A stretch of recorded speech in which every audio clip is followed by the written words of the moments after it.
This is the Cutting Edge on IRFM on next Wednesday night. Why you up all on them out there? Tea, go for your coffee. Go for anything where you want. Go for where can keep your eye. Go for some matching stick for hold up your eyelid. Because you don't want to miss tonight's show at all. Believe you me. We are going to play some tape. Not very long, but very, very potent about the money system in the world and the people who control the world. And you know, money is power right now. So if you control the money, you use the power base. And we want to play the 13 men who control the world. And the main man, we want to play, well, not the main man, the main family, I should say, who control governments, politicians, banking man, management, owners. Them just control everything monetarily. Them decide when the gold go down, when the gold go up. Them decide how much money can print in a certain country and all that. But you're going to hear some things tonight where it's unbelievable. It's unbelievable. The things that we don't know that really affect us. Yes. A lot of the things that we don't know affect us. It's not sometimes when you don't know will hurt you. It's not when you know will hurt you sometimes. Believe you me. This is the Cutting Edge. We have a new face in town that's behind me tonight. Yeah. Why may I tell you? Tracy gone. I feel for ball. I know I feel for ball and I feel for wet up my face. Tracy gone, but we have another little young lady around here, so with we. It's the first time she will come to the studio in the night with we. She there with we already in the day. But she there with we in the night and she will keep her company. Because as long as that she can do, keep me company, because I don't know where she can do inside here right now. Believe you, she'll keep me company until 12 o'clock. Just like what Tracy used to do. This is the Cutting Edge on IRFM. You know what I'm saying? Lee Scratch Perry produced an album years ago by the Congos, one of the best albums. Them rated in at the top. Them rated at the top 100 album, best album of all time. Yes, the Congos album, Art of the Congos. Them rated in at the top best, in the 100 top best. I think they are 25, you know, if I'm not mistaken. I think they are 25. Well, we say VP released it, a 3 album set, yeah, Art of the Congo. A serious album. This is the Cutting Edge. You're going to hear some things tonight where it's unbelievable what these men and people do to manipulate and scheme when it comes on to monetary systems and the banking business. It's a very, very serious thing that we insert in the program. It's called Jamaican Roots and Culture. We want to give to Pat Clark enough respect for doing this for the Cutting Edge. Jamaican Roots and Culture. So we're going to turn it over to Pat Clark at this moment. Welcome to Jamaican Roots and Culture. I'm Pat Clark. This week, we look at the life and work of Claude Mckay. Claude Mckay is most popularly known as a Jamaican poet. Mckay was much more than this. He was a revolutionary, embraced and later rejected by American blacks during the period of American history known as the Harlem Renaissance. This was the period from 1920 until about 1930, when an unprecedented outburst of creative activity among American blacks occurred in the fields of art, literature, and music. It was a time when African Americans were encouraged to embrace their heritage. Our very own Marcus Garvey became a powerful influence on African American thinking at the time. The youngest of 8 children, Claude Mckay was born on September 15, 1890 in the hills of Clarendon. He was educated by his older brother, who was a trained teacher. Claude learned early in life to appreciate the works of literary masters such as Shakespeare, and coming from a strong Christian family, biblical literature was also among his influences. While in Jamaica, Claude became a constable in the police force. This, a job which he once confessed he was not fit for. In fact, he once said that he had a strong sense of sympathy for wrongdoers. By 1912, Claude Mckay had already written 2 volumes of poetry in Jamaican dialect, and he was ready to learn more.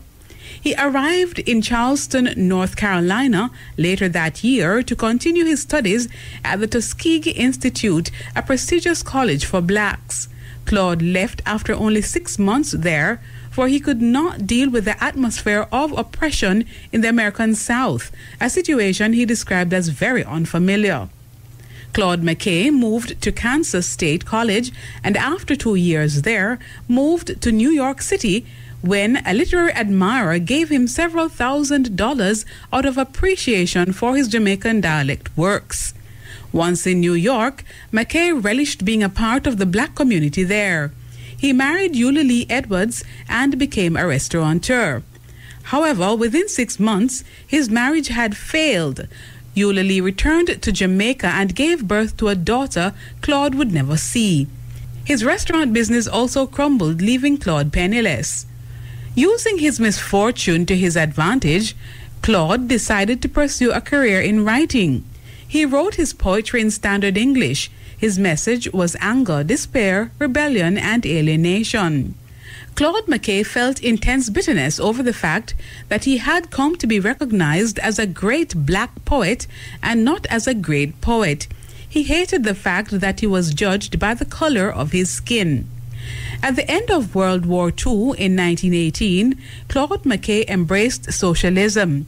He felt that capitalism exploited black people as they struggled to prove themselves and were still not given the same treatment as whites.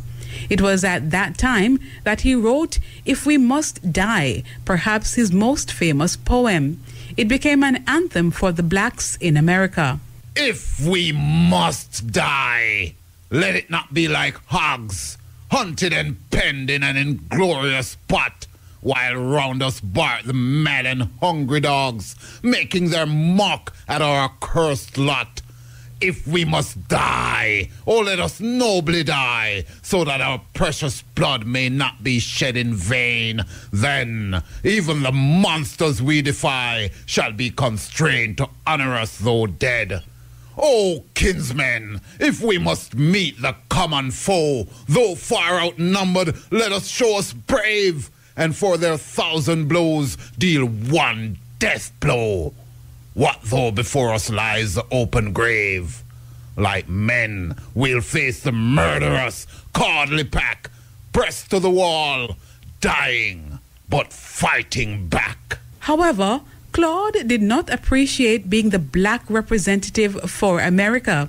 He said of the poem, he wrote it for all men who were being oppressed, whether they were black, brown, yellow, or white. Soon after the success of this poem, Claude Mckay, frustrated with black life in America, moved to communist Russia. He lived there for 12 years, enjoying life as a celebrity, for he was the first black person to arrive in Russia after its violent revolution, and his socialist views were well known there. He was treated as a black icon in the flesh. Claude Mckay had to return to New York in 1934, however, after the Great Depression hit the world economies. He was left penniless. Mckay paid for his trip back to the United States with money he had borrowed. He described his return as being expelled from heaven to hell. While he lived in Russia, he traveled Europe and North Africa extensively, spending much of his time in Paris.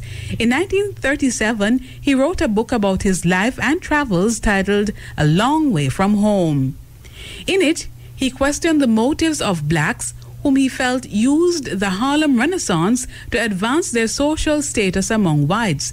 He also hoped that blacks would develop their own form of nationalism and not ally with the political parties in the country. Because of this, he was eventually rejected by the Harlem community, who said he was out of touch with reality. So 28 years after his arrival in the U.S., Claude Mckay was poor, dejected, and alone.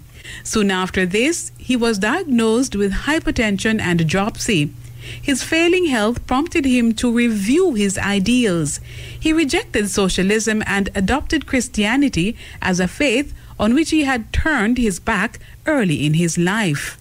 And to the amazement of his contemporaries, Claude found personal salvation in a Catholic church in 1944. He died in a Chicago hospital on May 22nd in 1948 from heart failure. Though most of his life saw him in constant struggle with the reality of being a black man in white America, Claude Mckay's message and goal was to eradicate race consciousness, and his dream was to see all races living in harmony. And now, to end Jamaican roots and culture, here's our famous black quotation from the black diaspora. Color is not a human or personal reality. It is a political reality. The words of James Baldwin. For Jamaican Roots and Culture, I'm Pat Clark. This is the Cutting Edge on RFM. So, we tell you, we're going to play some tape tonight, and we want you to listen keenly to these things, because, trust me, even though it might sound like it's just a tape, but it affects way. All of these things affect way. In some way or another, it affects way. And it's not, the population of the earth is about 7 billion, almost 7 billion, them say. Yet still, it's just a handful of men control and manipulate this thing what we call banking system, money system. Because that make the world go round, you know. Money make the world go round, believe you me. One time you could have definitely say money can't buy life, but not again. Because when you're sick, you know, if you don't have money, you're going dead. If you have money, more than likely your life can't get saved. You understand? And most of the time when people kill people, and money them kill them over. Yeah, man. So, we're going to play this first. Here goes. Greetings, humanity of all over the world. We are anonymous. The shadow forces behind the New World Order are following a slow-paced agenda of total control over mankind and our planet's resources. David Icke coined it the totalitarian tiptoe because they are making very small steps towards our complete and definitive enslavement. As a result, the masses remain relatively unaware of the fact that their liberties are being gradually taken away, while the power of the New World Order octopus grows steadily. Somewhere near the very top of the pyramid, an extremely elitist organization known as the Council of the 13 Families orchestrates all of the major world events. As the name suggests, the council consists of the top 13 most influential families on Earth. An increasingly number of people is becoming aware that 99% of the Earth's population is controlled by an elite of 1%. But the Council of the 13 Families consists of less than 1% of the 1% elite, and nobody on Earth can apply for membership.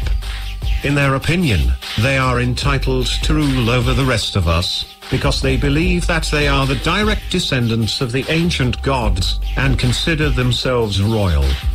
These families are 1. Rothschild, Bauer or Bauer. 2. Bruce. 3. Cavendish, Kennedy. 4. De Medici. 5. Hanover. 6. Habsburg. 7. Krupp. 8. Plantagenet. 9. Rockefeller. 10. Romanov. 11. Sinclair, St. Clair. 12. Warburg, Del Banco. 13. Windsor, Saxe-Coburg Gotha. Personally, I suspect that this may not be the complete list, and some very powerful lineages are still unknown to us. The Rothschild dynasty is unquestionably the most powerful, visible bloodline on Earth, and their estimated wealth is around $500 trillion. They exercise their power through the world banking empire, which is almost entirely owned by them. The most important institutions that work hard to establish the New World Order and completely enslave our species are: 1. The City of London, finance, controlled by the Rothschilds, not part of the United Kingdom. 2. The United States Federal Reserve, finance, private bank, owned by the Rothschilds, not part of the United States. 3. The Vatican City, indoctrination, deception and scare tactics, not part of Italy. 4. Washington, D.C., military, mind programming, brainwashing and depopulation, not part of the United States. All of the above institutions function as individual states, operating under their own laws. Hence, there is no court of law on earth that could ever prosecute them. The multitude of secret societies in existence today operate as branches of a mega corporation, which is owned by the Council of the 13 Families. Even though they have been handsomely rewarded for their work, the members of these secret societies are not members of the elite bloodlines, they don't know who their masters are, and they have no idea what the real agenda is. Another mass enslavement tool that they are using against us is the so-called educational system. Schools are no longer what they used to be, and children are learning to memorize without thinking and obey without questioning. In fact, this established educational system is extremely expensive to keep operational and obsolete in the age of the internet. Why obsolete, you may ask? Because the internet gives us free access to almost infinite amounts of information. So why are we still paying huge amounts of money for governmental education? Because the world's elite require that our children learn conformity and inside-the-box thinking. Mankind's faith is hanging in the balance right now, as the control of the New World Order octopus spreads. On the one hand, we are very close to our complete enslavement, while on the other hand, we could easily crumble to the ground their pyramid of power by simply uniting against their deception in a peaceful revolution of minds, hearts and souls. We've asked for years what their greatest weapon of enslavement is. Is it poor education combined with constant indoctrination? Is it the fear generated by religion? Is it the fear of being punished, jailed, or killed by the system? Or is it the invisible enslavement of the monetary system? In our opinion, all of the above combined had a huge impact on our society and the way we think, but their biggest weapon is hands down the financial system. The financial system has stealthily enslaved our species, and now we are being used as currency slaves. We all work from 9 to 5 every day, in boring and depressing environments, not stimulated by anything creative or constructive. In most cases, the sole motivation for going to work is the next paycheck, and no matter how hard we work, we never seem to have enough money. Have you ever wondered why megacorporations reaping billions a year in profits pay dozens of millions to their CEOs, and as close as possible to the minimum wage to the rest of the employees?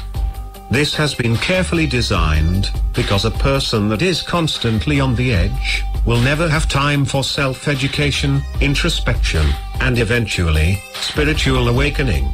Isn't this our main purpose on Earth? To become spiritual beings, and by spiritual, we obviously don't mean religious, and complete the incarnation cycle. They don't need educated people, who are capable of critical thinking and have spiritual goals. No, this kind of people are dangerous to the establishment. They want obedient robots, just intelligent enough to operate the machines and keep the system running, but stupid enough never to ask questions. All of the world's biggest problems have their roots deeply embedded in the financial plague. Wars are profitable, diseases are profitable, Earth's plundering is profitable, human slavery and inhumane working conditions are profitable. Our leaders have been corrupted by money, and mankind's collective mission on Earth has been hijacked by money. So why do we need the financial system in the first place? Actually, we don't need it, at least not anymore. The planet doesn't charge us a cent for using its natural resources, and we have the technology to extract them without physically working a day. More to the point, there are brilliant minds out there discussing the concept of a resource-based economy for decades. One example is Mr. Jack Fresco, a brilliant industrial designer and social engineer who spent most of his life designing the future. The cities proposed by Mr. Jack Fresco will be built by autonomous construction robots and will be eco-friendly and self-sustainable, earthquake and fireproof. Other people are already discussing the transition plan towards the economy of the future, where money are no longer required, and all individuals will be offered the best conditions to reach their highest potentials, all for the benefit of our species as a whole. So, our question is, are we ready to embrace the future and escape the control of the elite in a world without money? Or are we going to allow the New World Order plan to happen? We are all anonymous by default, united as one, divided by none. To the rich, greedy, filthy slave creators, you will be removed. Expect that. Yeah, why you look all the people them in a Negril. This song is for Red Ground. Why you love Red Ground? Believe you me. Remember them tune, yeah? When Negril was the center of the world. Yeah, we just play the 13 family that control the monetary system in the earth. We're going to play the next one momentarily, coming up soon. May I tell you, say, holiday must around the place. I wish holiday come up here now. And me, we in holiday, them have holiday and me. Must. You can't do when holiday come up here, believe you me. Why you love Sly and Robbie, you know? Yes, why you love Sly and Robbie? Take a look at the role of the Rothschild family, the family said to be the wealthiest in the world. When Amschel Meyer Bauer inherited the business, he decided to change his name to Rothschild. Amschel soon learned that loaning money to governments and kings was more profitable than loaning to private individuals. Not only were the loans bigger, but they were secured by the nation's taxes. Mayer Rothschild had 5 sons. He trained them all in the skills of money creation, then sent them out to the major capitals of Europe to open branch offices of the family banking business. His first son, Amschel Meyer, stayed in Frankfurt to mind the hometown bank. His second son, Solomon, was sent to Vienna. His third son, Nathan, was clearly the most clever. He was sent to London at age 21 in 1798, 100 years after the founding of the Bank of England. His fourth son, Karl, went to Naples, and his fifth son, Jacob, went to Paris. Rothschild soon grew unbelievably wealthy. By the mid-1800s, they dominated all European banking and were certainly the wealthiest family in the world. They financed Cecil Rhodes, making it possible for him to establish a monopoly over the diamond and gold fields of South Africa. In America, they financed the Harrimans in railroads, the Vanderbilts in railroads and the press, and Carnegie in the steel industry, among many others. In fact, during World War I, J.P. Morgan was thought to be the richest man in America. But after his death, it was discovered that he was actually only a lieutenant of the Rothschilds. By 1850, James Rothschild, the heir of the French branch of the family, was said to be worth 600 million French francs, 150 million more than all the other bankers in France put together.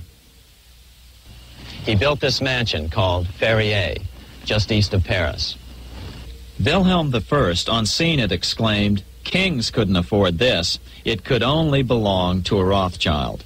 Money changers, those who loan out and manipulate the quantity of money, were active in medieval England. In fact, they were so active that acting together, they could manipulate the entire English economy. These were not bankers per se. The money changers generally were the goldsmiths. They were the first bankers because they started keeping other people's gold for safekeeping in their vaults. The first paper money was merely a receipt for gold left at the goldsmith. Paper money caught on because it was more convenient than carrying around a lot of heavy gold and silver coins. Eventually, goldsmiths noticed that only a small fraction of the depositors ever came in and demanded their gold at any one time. Goldsmiths started cheating on the system. They discovered that they could print more money than they had gold, and usually no one would be the wiser. Then they could loan out this extra money and collect interest on it. This was the birth of fractional reserve banking. That is, loaning out many times more money than you have assets on deposit. So, if $1,000 in gold were deposited with them, they could loan out about $10,000 in paper money and draw interest payments on it, and no one would ever discover the deception. By this means, goldsmiths gradually accumulated more and more wealth and used this wealth to accumulate more and more gold. Today, this practice of loaning out more money than there are reserves is known as fractional reserve banking. Every bank in the United States is allowed to loan out at least 10 times more money than they actually have. That's why they get rich on charging, let's say, 8% interest. It's not really 8% per year, which is their income. It's 80%. That's why bank buildings are always the largest in town. When Queen Mary's sister, Queen Elizabeth I, took the throne, she was determined to regain control over English money. Her solution was to issue gold and silver coins from the public treasury and take the control over the money supply away from the money changers. Oliver Cromwell finally overthrew King Charles, purged the Parliament, and put the king to death. The money changers were immediately allowed to consolidate their financial power. The result was that for the next 50 years, the money changers plunged Great Britain into a series of costly wars.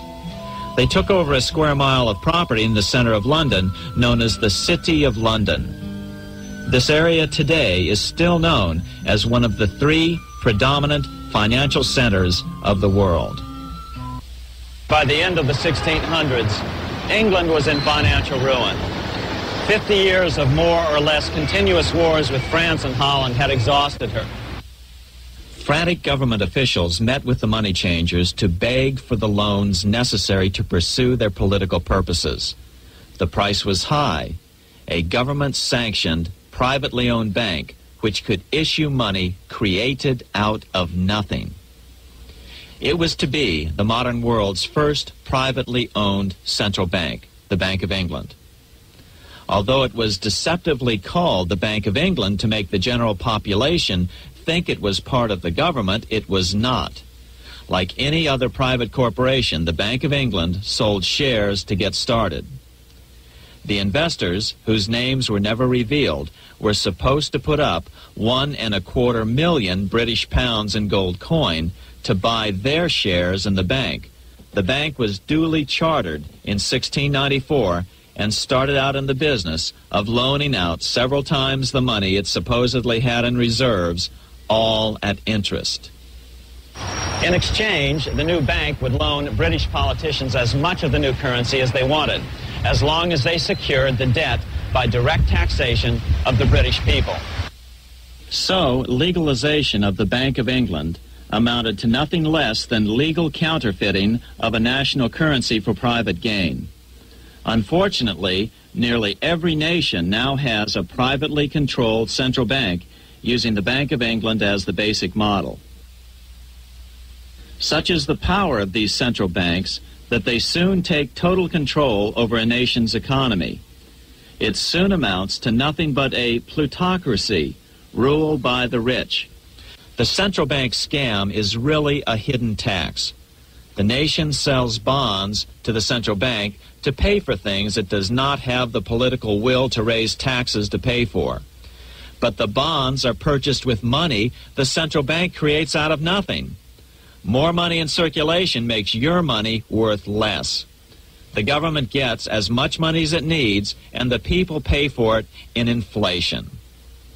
The beauty of the plan is that not one person in 1,000 can figure it out because it's usually hidden behind complex-sounding economics gibberish. In 1790, less than 3 years after the Constitution had been signed, the money changers struck again. The newly appointed first Secretary of the Treasury, Alexander Hamilton, proposed a bill to the Congress calling for a new, privately owned central bank. Coincidentally, that was the very year that Amschel Rothschild made his pronouncement from his flagship bank in Frankfurt. Let me issue and control a nation's money, and I care not who writes the laws. After a year of intense debate, in 1791, Congress passed the bill and gave it a 20-year charter. The new bank was to be called the First Bank of the United States, or BUS. The bank was given a monopoly on printing U.S. currency, even though 80% of its stock would be held by private investors. The other 20% would be purchased by the U.S. government. Like the Bank of England, the name of the Bank of the United States was deliberately chosen to hide the fact that it was privately controlled. And like the Bank of England, the names of the investors in the bank were never revealed. Many years later, it was a common saying that the Rothschilds were the power behind the old Bank of the United States.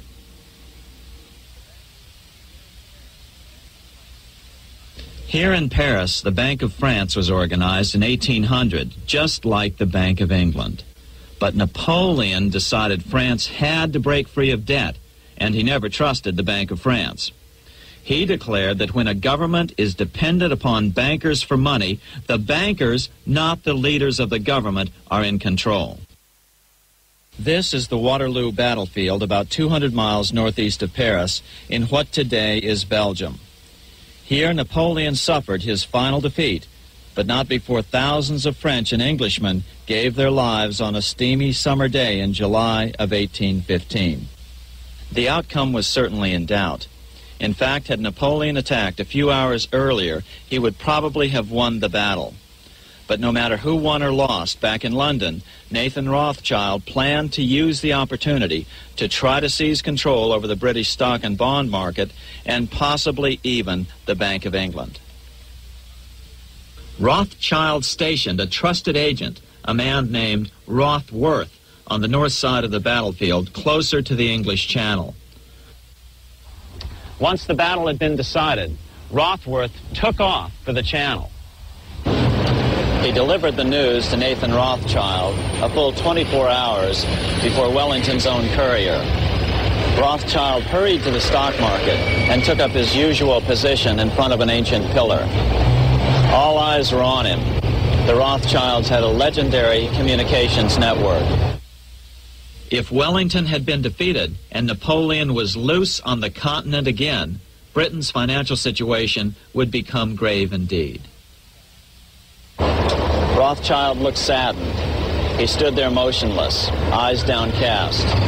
Then suddenly he began selling.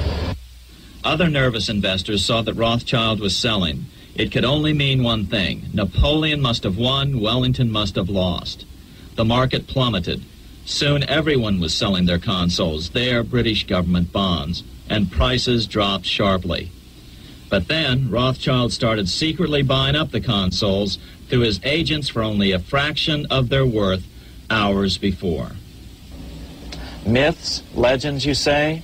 100 years later, the New York Times ran a story which said that Nathan's grandson had attempted to secure a court order to suppress a book with this stock market story in it.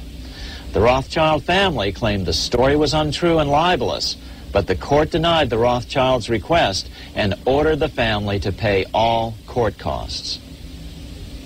What's even more interesting about this story is that some authors claim that the day after the Battle of Waterloo, in a matter of hours, Nathan Rothschild came to dominate not only the bond market, but the Bank of England as well.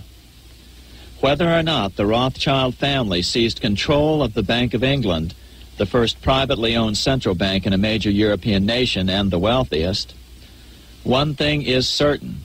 By the mid-1800s, the Rothschilds were the richest family in the world, bar none. They dominated the new government bond markets and branched into other banks and industrial concerns. In fact, the rest of the 19th century was known as the Age of the Rothschilds. Despite this overwhelming wealth, the family has generally cultivated an aura of invisibility. Although the family controls scores of industrial, commercial, mining, and tourist corporations, only a handful bear the Rothschild name. By the end of the 19th century, one expert estimated that the Rothschild family controlled half the wealth of the world. Whatever the extent of their vast wealth, it is reasonable to assume that their percentage of the world's wealth has increased since then. But since the turn of the century, the Rothschilds have cultivated the notion that their power has somehow waned even as their wealth increases.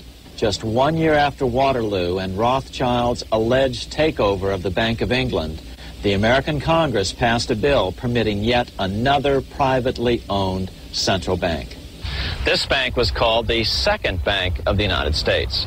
Just as before, the primary stockholders remained a secret. But it is known that the largest block of shares, about 1/3 of the total, were sold to foreigners. As one observer put it, it is certainly no exaggeration to say that the Second Bank of the United States was rooted as deeply in Britain as it was in America. So, by 1816, some authors claim the Rothschilds had taken control over the Bank of England and backed a new privately owned central bank in America as well. During the early 1900s, men like J.P. Morgan led the charge. One final panic would be necessary to focus the nation's attention on the supposed need for a central bank. The rationale was that only a central bank can prevent bank failures. Morgan was clearly the most powerful banker in America and a suspected agent for the Rothschilds. Morgan had helped finance John D. Rockefeller's Standard Oil empire. He had also helped finance the monopolies of Edward Harriman in railroads, of Andrew Carnegie in steel, and of others in numerous industries. But on top of that, J.P. Morgan's father, Junius Morgan, had been America's financial agent to the British. After his father's death, J.P. Morgan took on a British partner, Edward Grenfell, a longtime director of the Bank of England.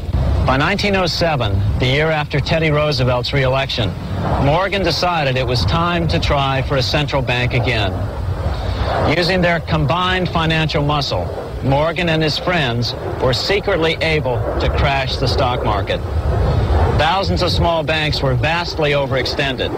Some had reserves of less than 1% thanks to the fractional reserve principle. Within days, bank runs were commonplace across the nation. Now Morgan stepped into the public arena and offered to prop up the faltering American economy by supporting failing banks with money he manufactured out of nothing. It was an outrageous proposal, far worse than even fractional reserve banking, but Congress let him do it. His plan worked. Soon, the public regained confidence in money in general and quit hoarding their currency. But as a result, banking power was further consolidated into the hands of a few large banks. By 1908, the panic was over, and Morgan was hailed as a hero by the president of Princeton University, a man by the name of Woodrow Wilson. The money changers had been able to create a series of booms and busts. The purpose was not only to fleece the American public of their property, but to later claim that the banking system was basically so unstable that it had to be consolidated into a central bank once again.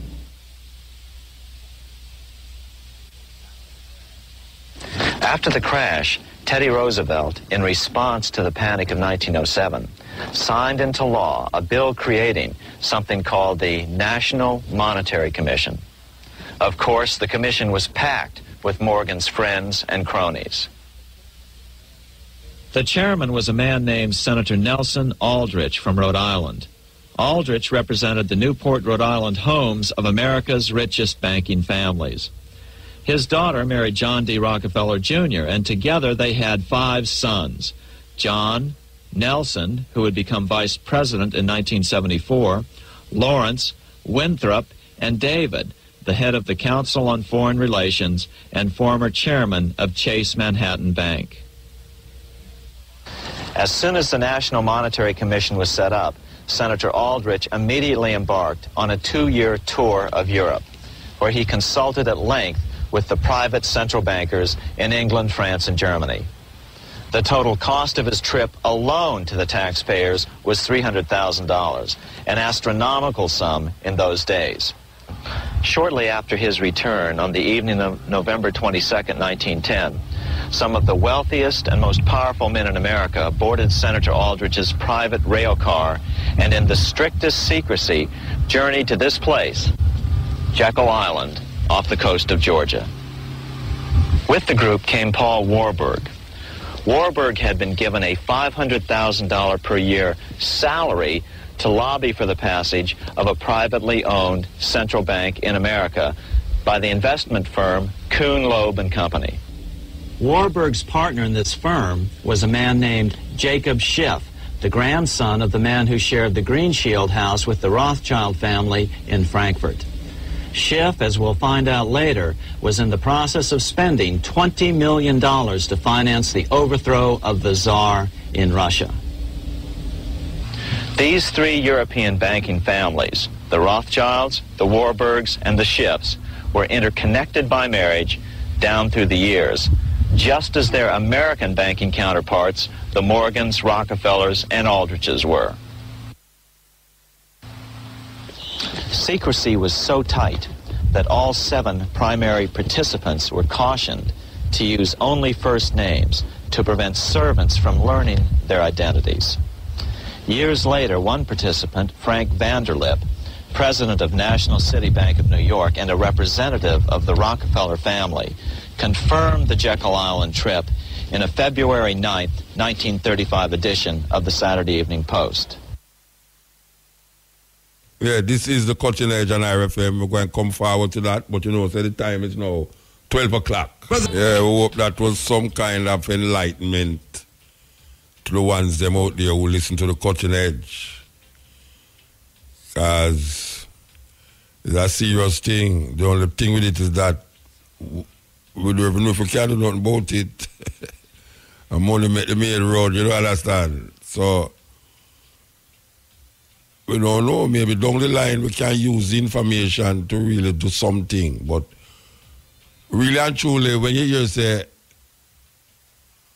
half of the money in the world is controlled by a family. And you know, for another information, you know, is that the Rothschild family married into the family, you know. Because them don't want the wealth come out of the family. So you find, say, cousin married cousin, uncle married cousin, them kind of way that them married inside of the family. So the money stays like first time with the British monarchy. Them used to married inside of the family so that the bloodline don't get tainted according to how them see it. But when you hear how much people in the world are starved and are suffer, and knowing, say, a family, one family all have half of the money in the world, and them can decide the value of your money. The value of your money, them can decide it.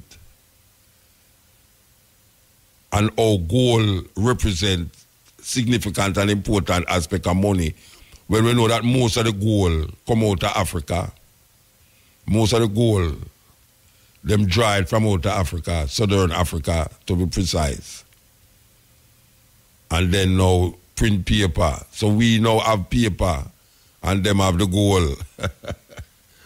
Terrible, terrible, terrible thing. Believe you me, terrible thing.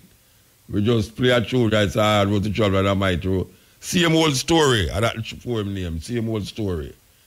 Here's the next one. Here we goes.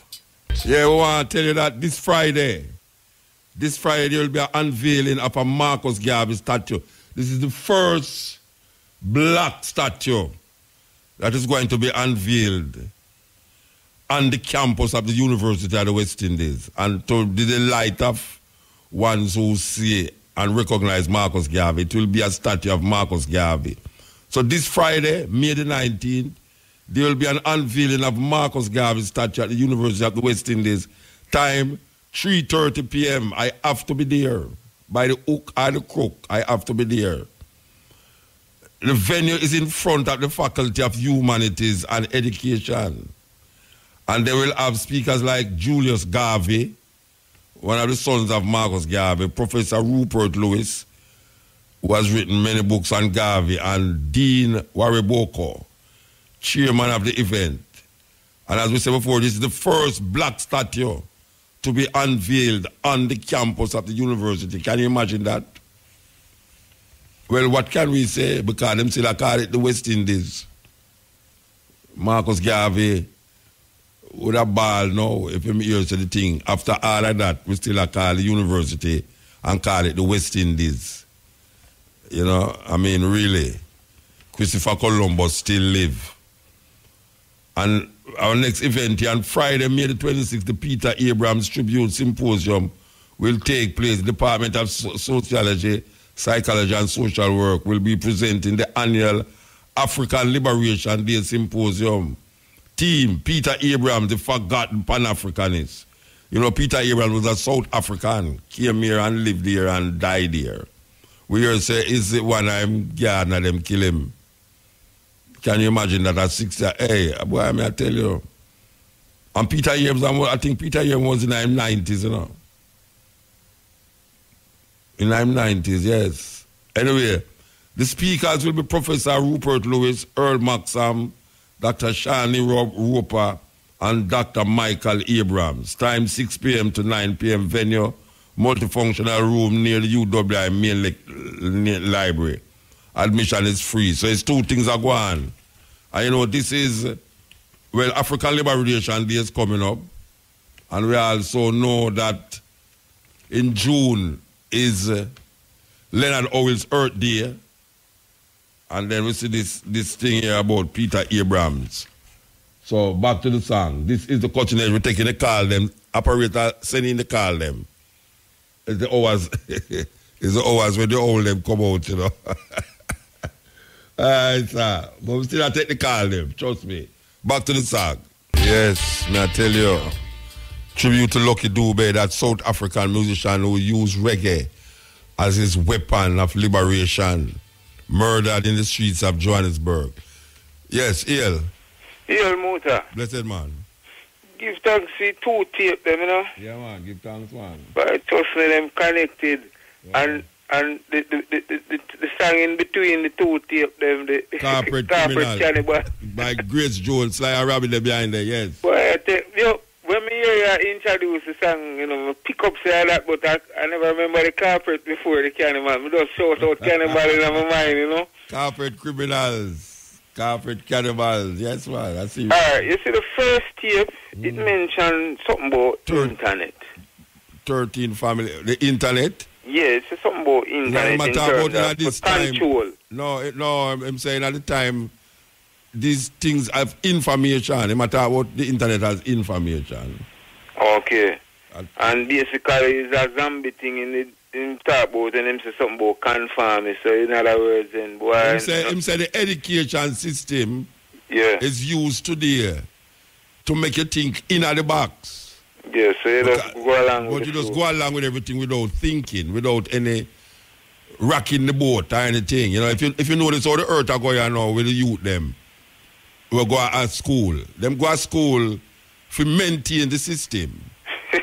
You know, see, if you look at where I go on, you know, it's maintain the youth. If you go at university, none of them youth, most of the youth them up at, when I say none, but most of the youth them up at university, them not have no radicalism in them, you know. Yeah. Them just are, it's like zombie. Them just do the work for pass them exam, for go look at job, for go get some money, and just live over about the same madness and craziness where the other people them they develop for control them. And as we say, the music with Lucky Dube, them youth you know where I say them a scholar. Them supposed to liberate the one them when you so brain full like them. Them, yeah. But one thing I always mention Mr. Rhodes, you know. Cecil Rhodes. Yeah, Cecil Rhodes. I mentioned him in tape too. Yeah, well, Cecil Rhodes is the man with Rhodesia, we now call Zimbabwe, you know. Mm-hmm. Yeah, the place is named Rhodesia until the independence, after Mugabe come in. So before Mugabe, before it independence, it was called Rhodesia. Yeah. And it was named after the man named Cecil Rhodes, who murdered thousands of Africans and then controlled the gold mine, them and all them something there. So when it became independent, it was no longer called Rhodesia. It was called Zimbabwe. Okay. So entire hear the name Rhodes. Cecil Rhodes. You ever hear about the Rhodes Scholarship? Yeah, man, you hear about the one in Jamaica. Well, you see how black people strange. I Black tell you. people accept a scholarship by a murderer. Can you imagine a Jew accept a scholarship named Hitler Scholarship? Can you imagine that? A Jew walk around with that scholarship and I say, boy, him just get the Hitler Scholarship. You know, and black people now, millions of people dead because of Cecil Rhodes. Yet still them have a scholarship named Rhodes Scholarship. Where people is very proud, black people Them very hug it proud. up, man. Them hug it Oh up. gosh, man, it's terrible, man. Terrible. But this thing, you know, with the financial system, motor, basically, you know, the origins of it, when them say them are lend out money where them don't even have, Yeah. that are basically scamming. Well, brethren, they don't know to the old financial, watch out. The Jamaican bank, you know, by year, the second was the last week when we play the minister in the house, the opposition man, the Jackson name. We are talking about say Banking fee them. The bank was dormant accounts. You left $3,000 in your account.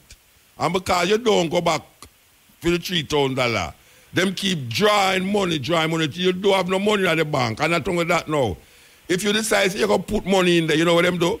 Them deduct more money because them say them did have the account there and do something with him, no knows what.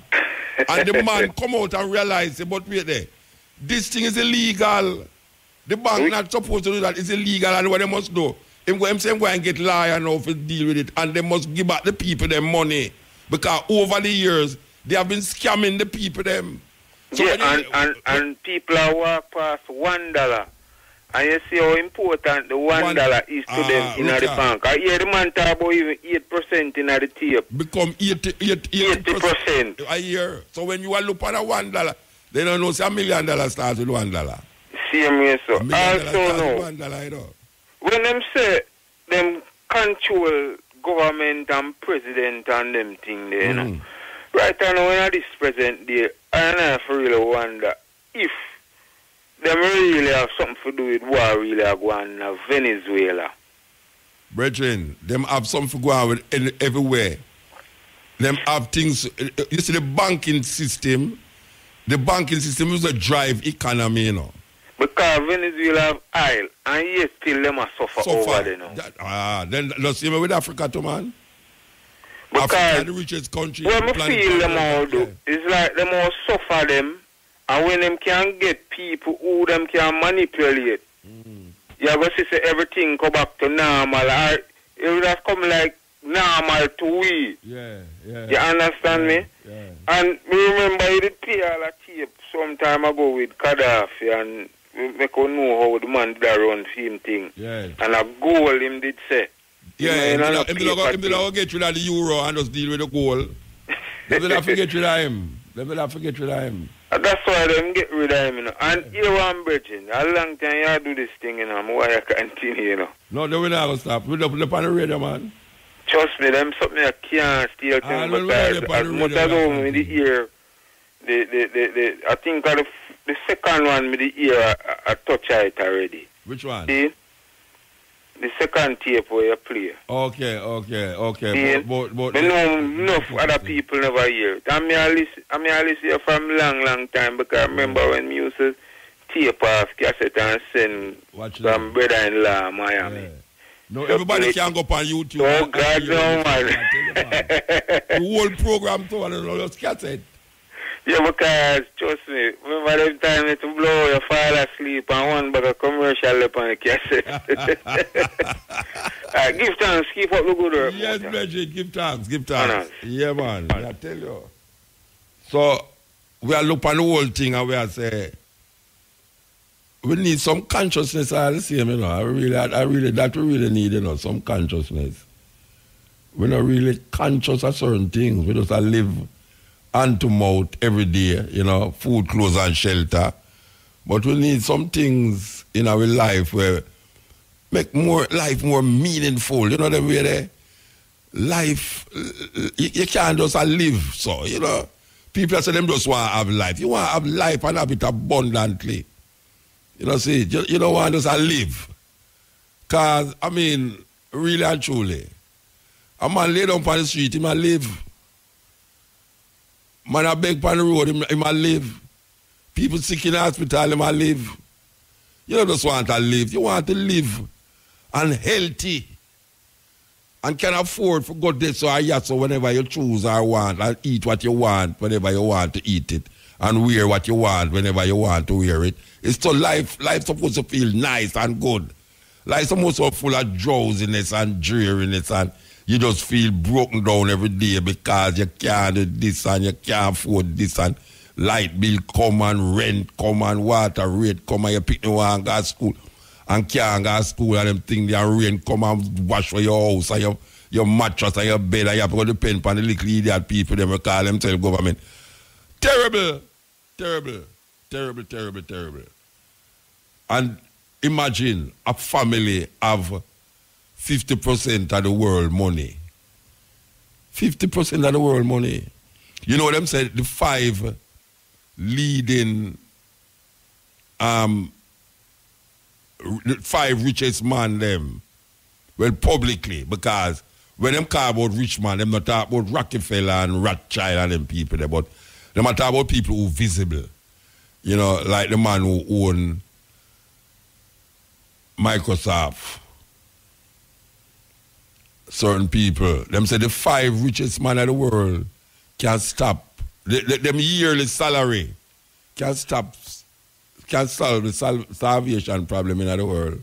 5 people can solve the starvation problem in the world. But now they might tell you about the Rothschild. We have is the only trillionaire them in the No, Rasta. No, believe you me.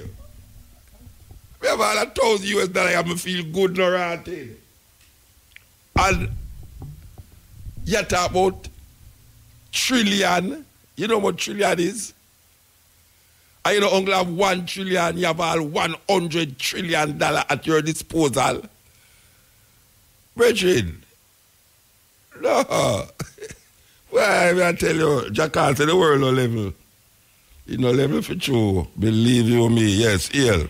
Ill Muta. Blessed man. Boy, you do some real work, Muta. I have not listened to the program in a long time, and it's like our time warp. I come and I listen tonight, and it's like in the 90s, me the same way. They make you never listen. Boy, kind of different thing, Muta. School life, the whole work. You go to bed earlier, kind of the same thing we talk about.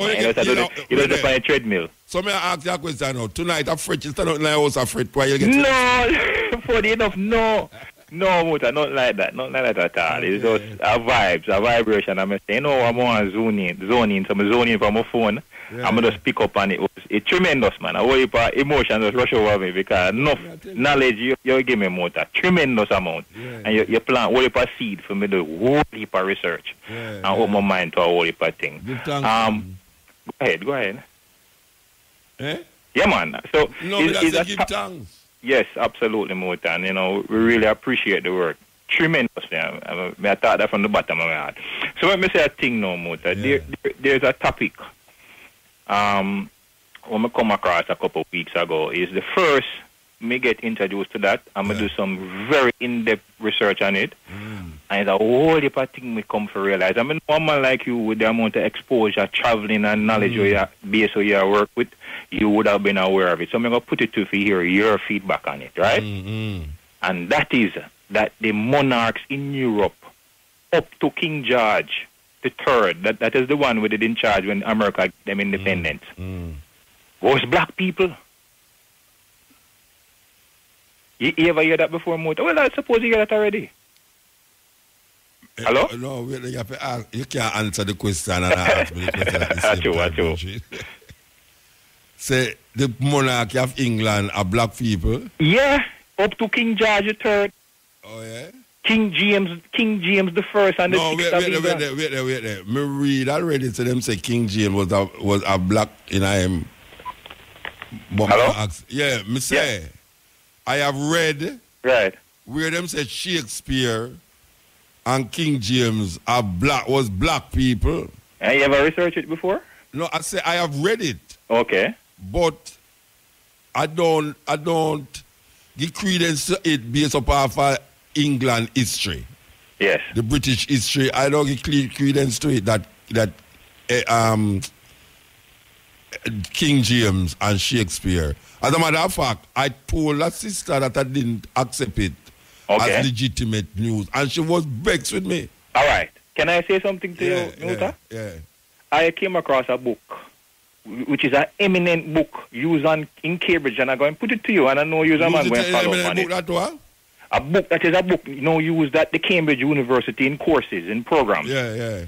Published by the Cambridge University, written by a man named Professor W.B. Pattison. The book is the most eminent book in the world right now about King James. What's the most eminent book in the world, what you mean? Meaning there's no other book above it, if you want. This is the book, the reference point book about King James. Okay. Written by W.B. Pattison, published in the year 2000. It took the man 20-odd years to write the book. Yes. A white man write the book from W.B. Pattison. Yeah. And it's Cambridge support this. The book I use at Cambridge right today. Yeah, me not say, no, King. Telling me all this thing about Cambridge and all that thing don't make me feel secure in a. All right, that's true. Nothing wrong with that. Yeah. You're absolutely understand where you're coming from. So let me tell you now, the book named King James the Sixth and the First Reunion of Christendom. Yeah. That's the name of the book. Yeah. On the cover of that book is a black image of King James. Yeah. No, when I came across the book, online, I said, this is a joke. This can't be real. So I said, let me go research in depth now where this book come from, the authority of the book and so forth. Mm-hmm. I'm going to dive in. The book take the man 20-odd years to write. The man is 80, the man born 1930, and the man who write the book, him still alive. Mm-hmm. It took him start write the book from the 70s. He is using the sources in Cambridge University and Oxford University, where all the sources are left behind for King James. All the sources, Muta. It's mind-blowing because when we go into that now, I realize that even him father, straight black man, I mean no mulatto neither, I mean straight black man. So now, we confidence ourselves about the authority of the book based on the research. Which part King James come from? King James, him born in England, because in Scotland. It's Scotland him come from, because what really happened. All right, let me tell you, you ever read a book named Demonology? No, I never read that book. Never even heard of it. Okay. You never hear about Demonology? Demonology? Yeah, man. No, I never hear about the book. King James write it. Atio. Never hear about the book. The translation of the book, what them call the Bible, where trans King James Version. Shakespeare helped him too. Yeah, man, Shakespeare is a black man. No. You tell me say all right. You say that, but me I tell you say we don't accept that. But hold on, wait, no, me I tell you say a sister. Tell me that. I'm gonna read that to you know. Me I tell you say me read that you know.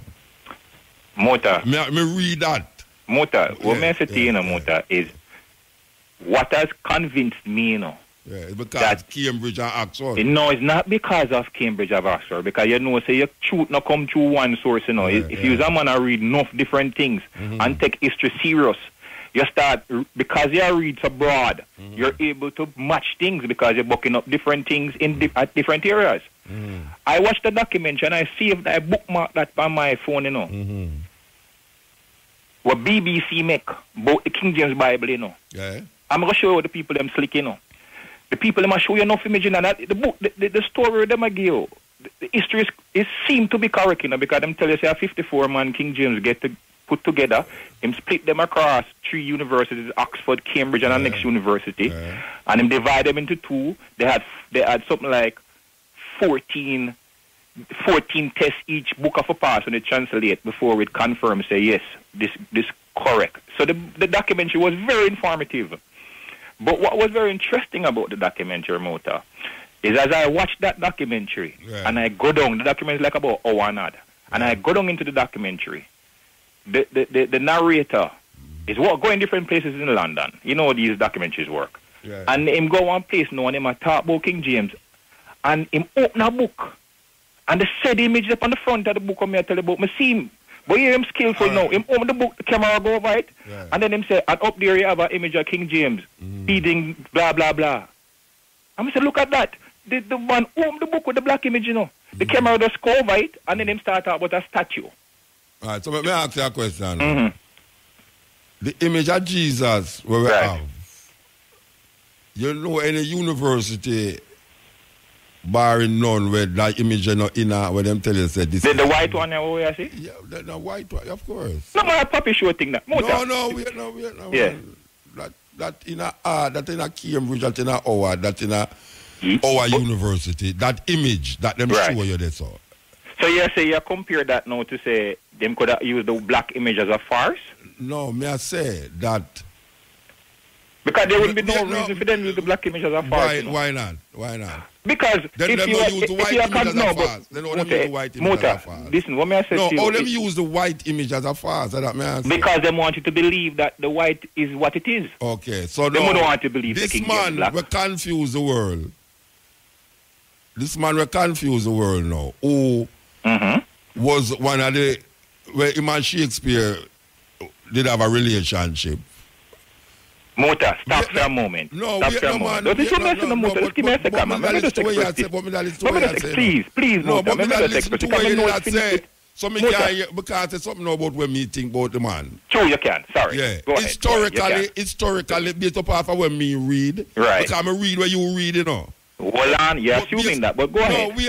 Because me read say King James and Shakespeare was a black person. Right. Then you don't read that too. But what I'm saying is... No, me ask if you read that. Yeah. All right. So me I tell you now, say, me read other things too. All right. And I read other things too. And the other things, which it more convinced me, say he wasn't black. All right. Yeah. Can I make a point, Mota? Yeah. The point I make is, with the white Jesus, and my thinking was that black man run the world up to a point. Let's say the Holy Roman Empire. See? Black man run the world up to the Roman Empire? Yeah, that was my thinking. That was my thinking. Yeah, but the Greeks them did run it before the Romans. True, then that I say, but I think the Greeks them were not white people. They were not white people. Them was what? That they were coming from the Phoenicians and all of that. No, don't tell me what them was. Black people, man. Black the people. Greeks From were the white black people. Them black. From Pluto, the white them black. Vietnam, man. The Chinese are what? Oh, you mean they're not black Chinese? What, no, me never said. Then you no, me ask if Chinese are black people. No, listen. We could define what we are talking about. All right. We are talking about African and we are talking about European. And that we are talking about... No, man. Take time with me, no, man. Take time with me. Take time with me. Because you tell me now the Greeks are black people. Yeah, man. All right. So the Greeks are black people. So you talk about now Alexander was a black man. Of course. Pluto was a black man. Of course. Socrates was a black man. All right, sir. Socrates was a black man, but this is what I show you now. So may I bring some thinking. Josephus was a black man too. Oh? Josephus. I don't really remember that person in history. All right. So all of them people. So who was black in our history now? Who was black? Who was white? All right, so hold on now. If everybody what you are talking about was black, who was white? So hold on now, Muta, man. Hold on, man. Yeah, but you can't take people all wait for the thing. All right, let me do it fast. Let me just do me I say fast. What may I say to you is that in my research, it's the root start because me I confirm, me I try to realize if King James black. But confirm that.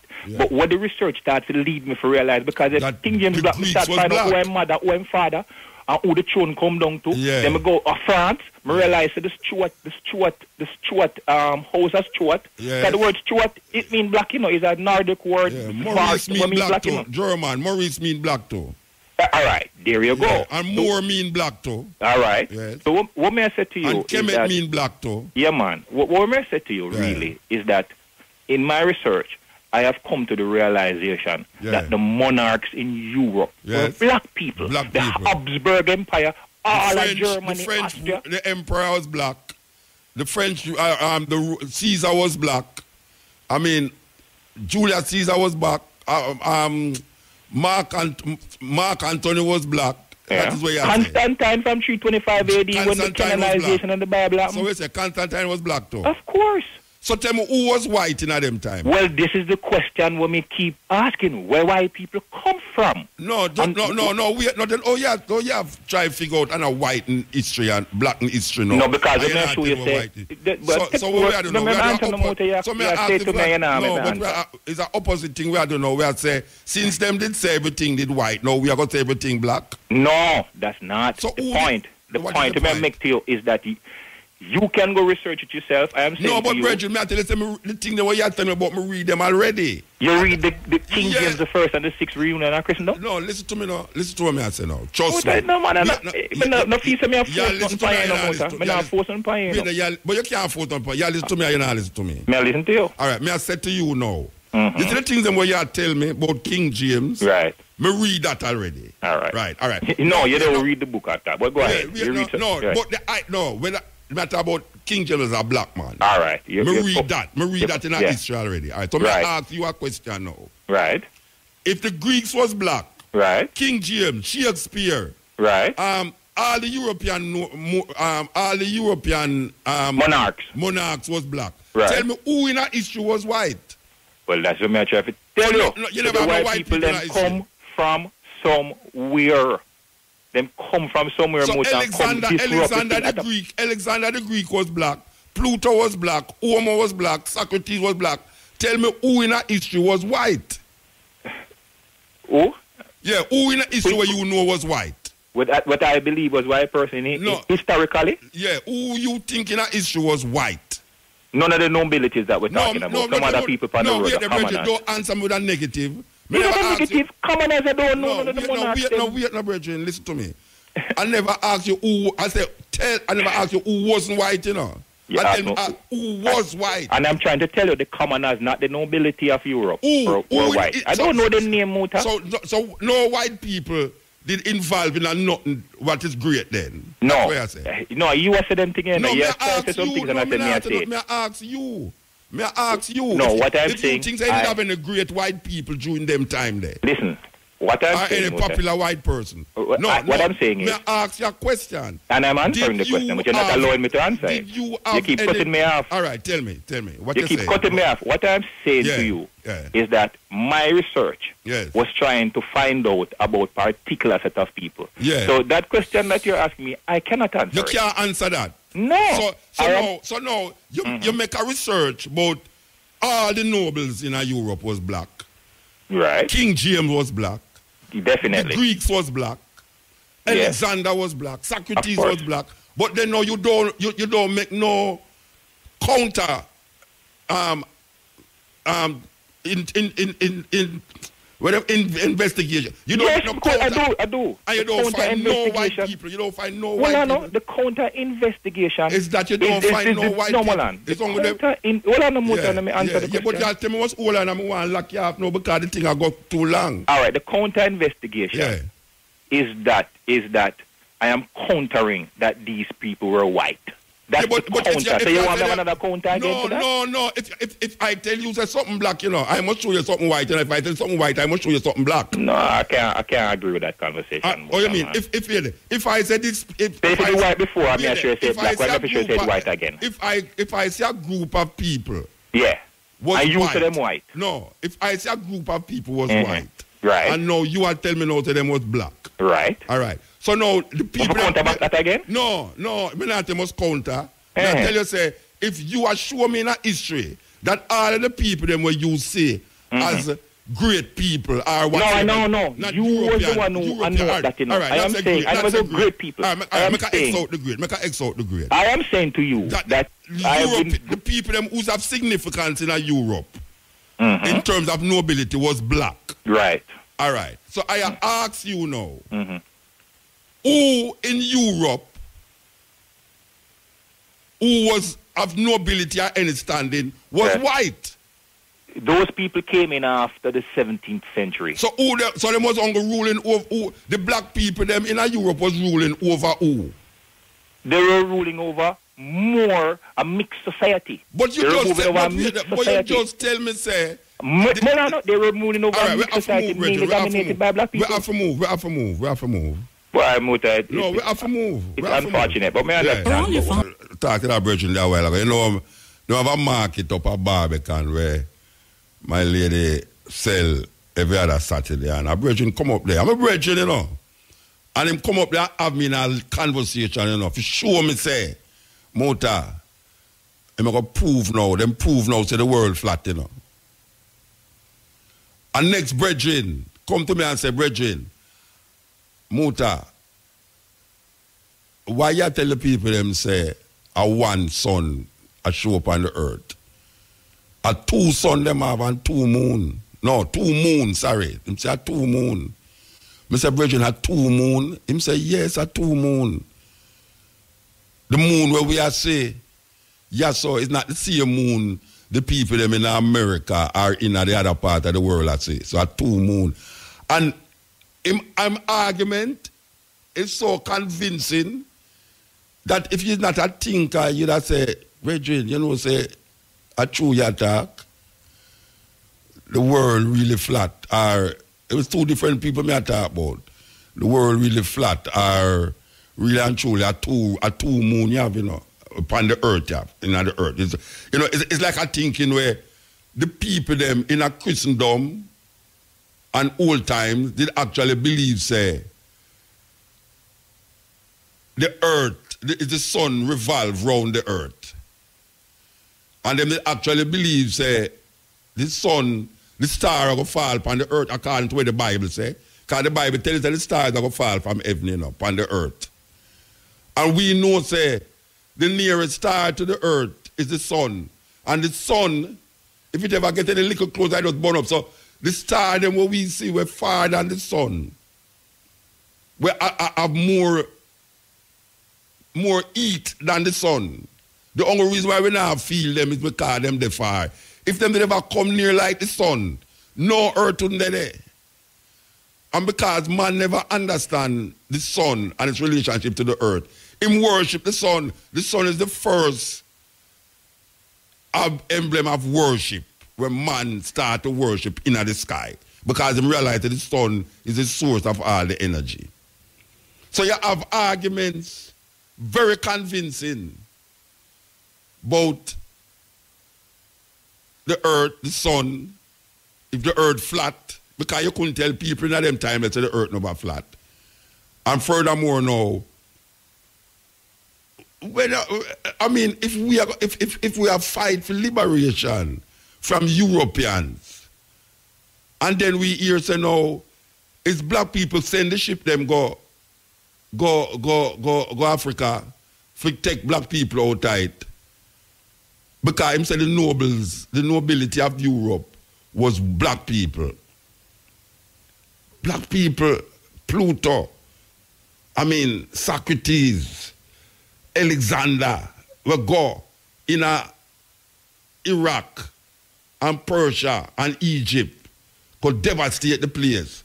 The Greeks, them actually name. The Greeks actually, if the Greeks was black, how them go and was surprised when them see the people, them skin. I hope him listen now. If the Greeks, them was black, I can't do what this virgin I say. Oh, them when them go south of the Sahara desert and see the people them down there, them was so taken aback that them give the people them a Greek name, Ethiopians, because it says the sun shine upon them and make them skin say so. Why were the Greeks surprised that some people looked that way there? So them started to call them black people or Ethiopians. Ethiopia wasn't like the place where we are called Ethiopia now. Ethiopia was the south of the Sahara. That means that all the countries south of the Sahara was called Ethiopia. I don't even know how to pronounce it right. I think it starts with an A-E. A-E, T-H-I-O-P-I-A, Ethiopia. Land of the burnt faces. That is what it means. Land of the burnt faces. Now, if this place was given the name Ethiopia, land of the burnt faces, because them say the sun causes the people them to look so. Them never ever understand that it's the sun neither. But it's the sun cause the place them, the people them to look so.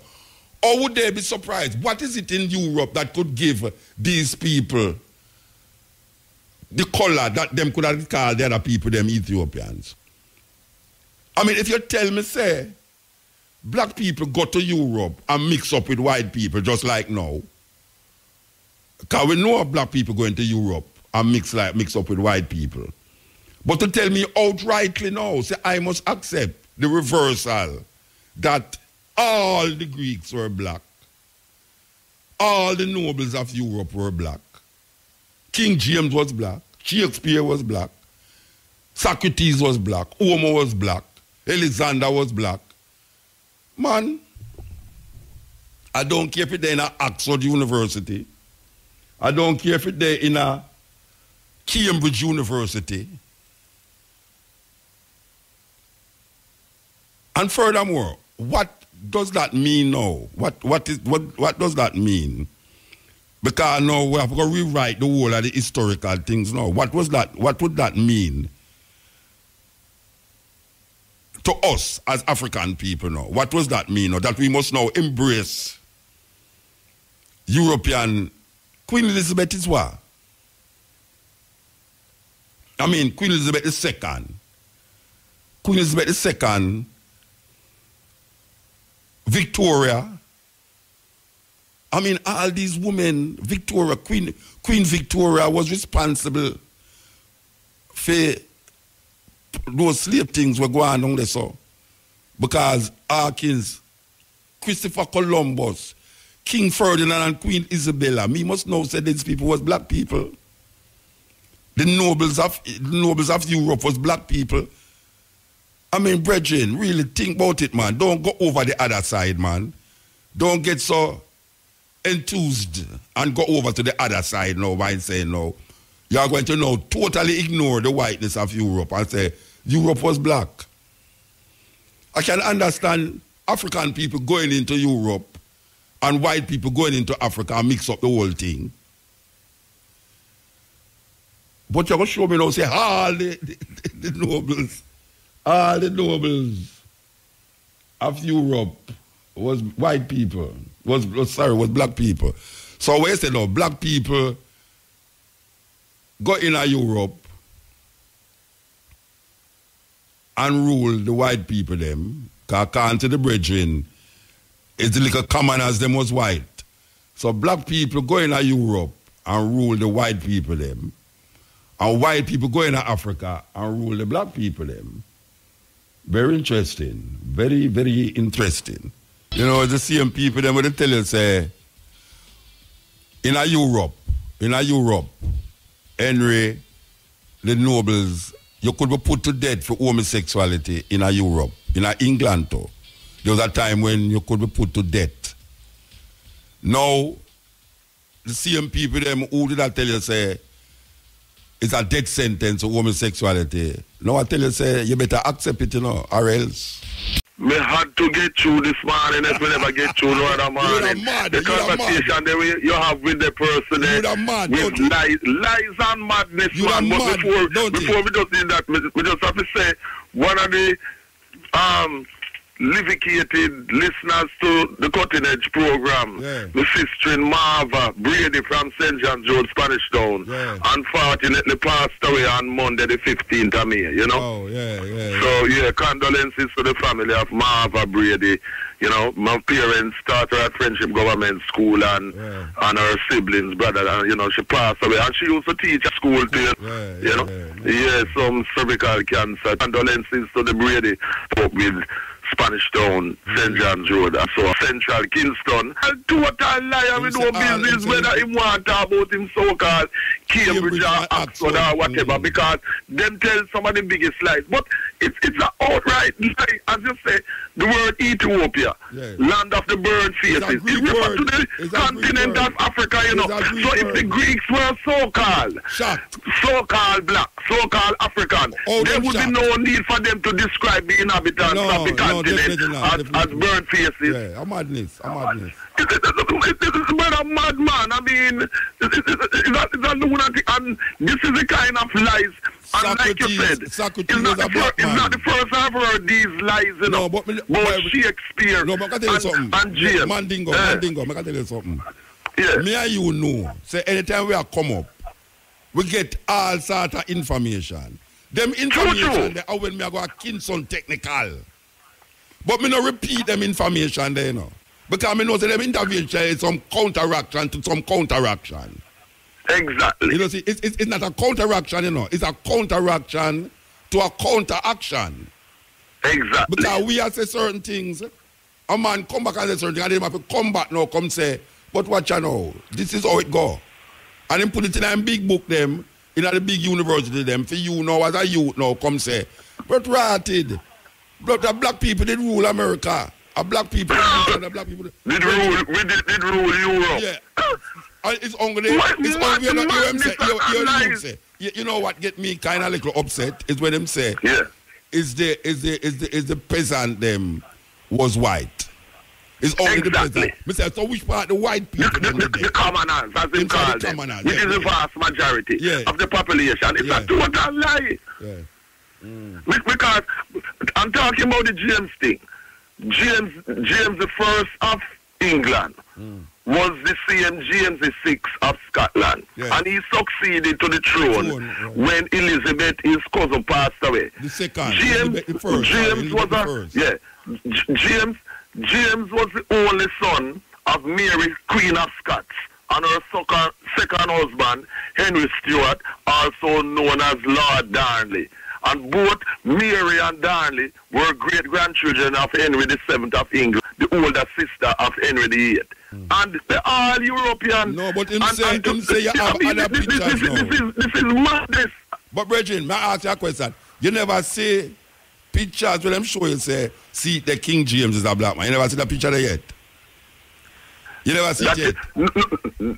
Yeah, I have seen some pictures where them portray that way and also things written saying that. Yeah. But I know that this is false information, false research. It's not everything that is written is true. You and I know that. Some people, you see, from them see a thing in a book, them feel it's like some people from them see a thing on the internet. Them just assume so because it's on the internet. It is true. It's not every information that you come across is factual. There are a lot of lies. But I don't get that information there already, you know. Is that me I tell me, say, Brethren, this is what you say, me don't have that information. It's nothing new, exactly, and see me here too. But me now take that out of my head now and start to show it, like say, this is a gospel thing me I work with, so now. King James was a white black man. Shakespeare was a black man. And then to put that on people to add to them ignorance and tell them lies like that. It's not total. When I hear him say Alexander, Socrates, and these people, the Greeks, were so-called black. Total lie, they are Europeans. Him say the Greeks. Him never said us Socrates. Him say the Greeks. And me a ball out Socrates. Alexander. Yes. Say, them was black. The whole Greeks. The Greeks was black. Yes, I heard him. How the hell the Greeks would have been black and go to Africa, go say black people and give them the name burnt face, land of burnt face. Yes, because the word Ethiopia means land of the burnt faces. Ethiopia, spelling in thing there. Same thing. It's madness. It's like how the Arab Muslims, them call anywhere Africa where we have Bilad as Sudan. Yes. Bilad, the land of as Sudan. Sudan meaning black. It's equivalent, land of the black people. Like so anyway, Mother Africa. Like Kemet. Like Kemet. Yeah, precisely. As one. Precisely. Them places, it's like. And the thing about it is that we have to deal with people like that in our race who are doing the same kind of lies, but in an inverse way, opposite way to what European racists do, who say that everything so-called notable was European, and then we have some of our people doing the inverse, the opposite. Was European was everything noble was black. Exactly, it's madness, lies. Total lies. We have to get rid of that type of thing. Because the evidence is there. These are Europeans. Shakespeare, James the First of England, who was the same James the Sixth. The two of them had a relationship. The two of Shakespeare and him have a relationship. Yes. It was very long. As a matter of fact, you know, is James supply Shakespeare with a whole heap of the funds them so he could have continue him work. As a playwright? Yes. You know?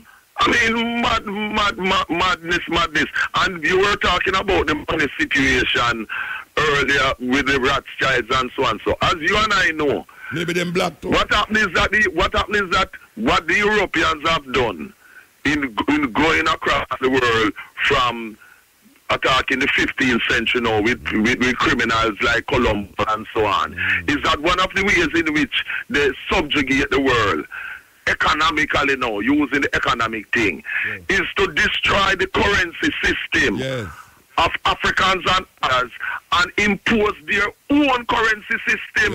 And this is why anyone who comes to get rid of their currency system that they use to help to control the thing, they destroy them or move against them. Because that was the reason why, for example, they moved against Saddam, you know, when Saddam said that he was no longer going to sell oil in the US dollars, which was the number one currency that the Americans extract to replace the pound after the so-called Second World War.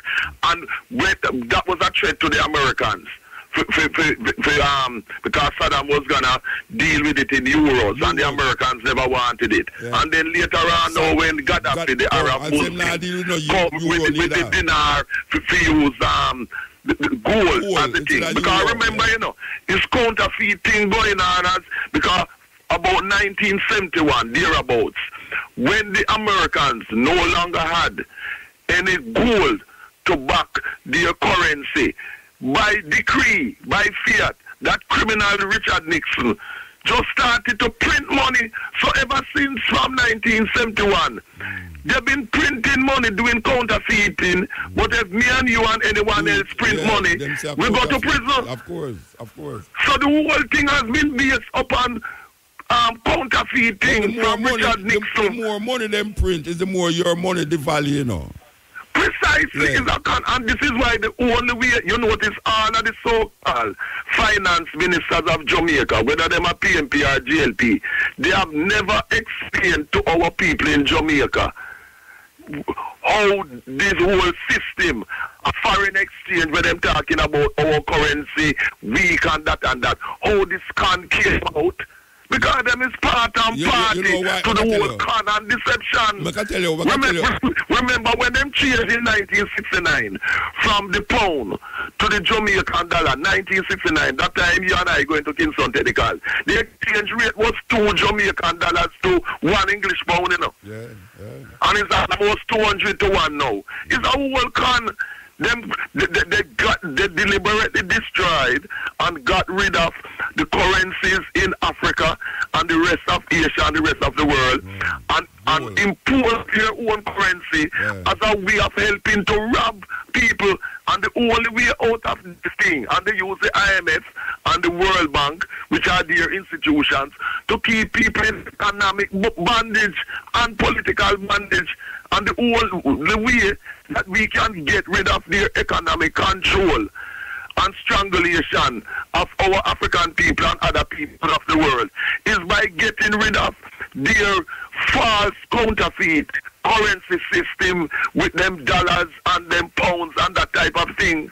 Because it's a weapon of destruction. But I want to tell you something, you know.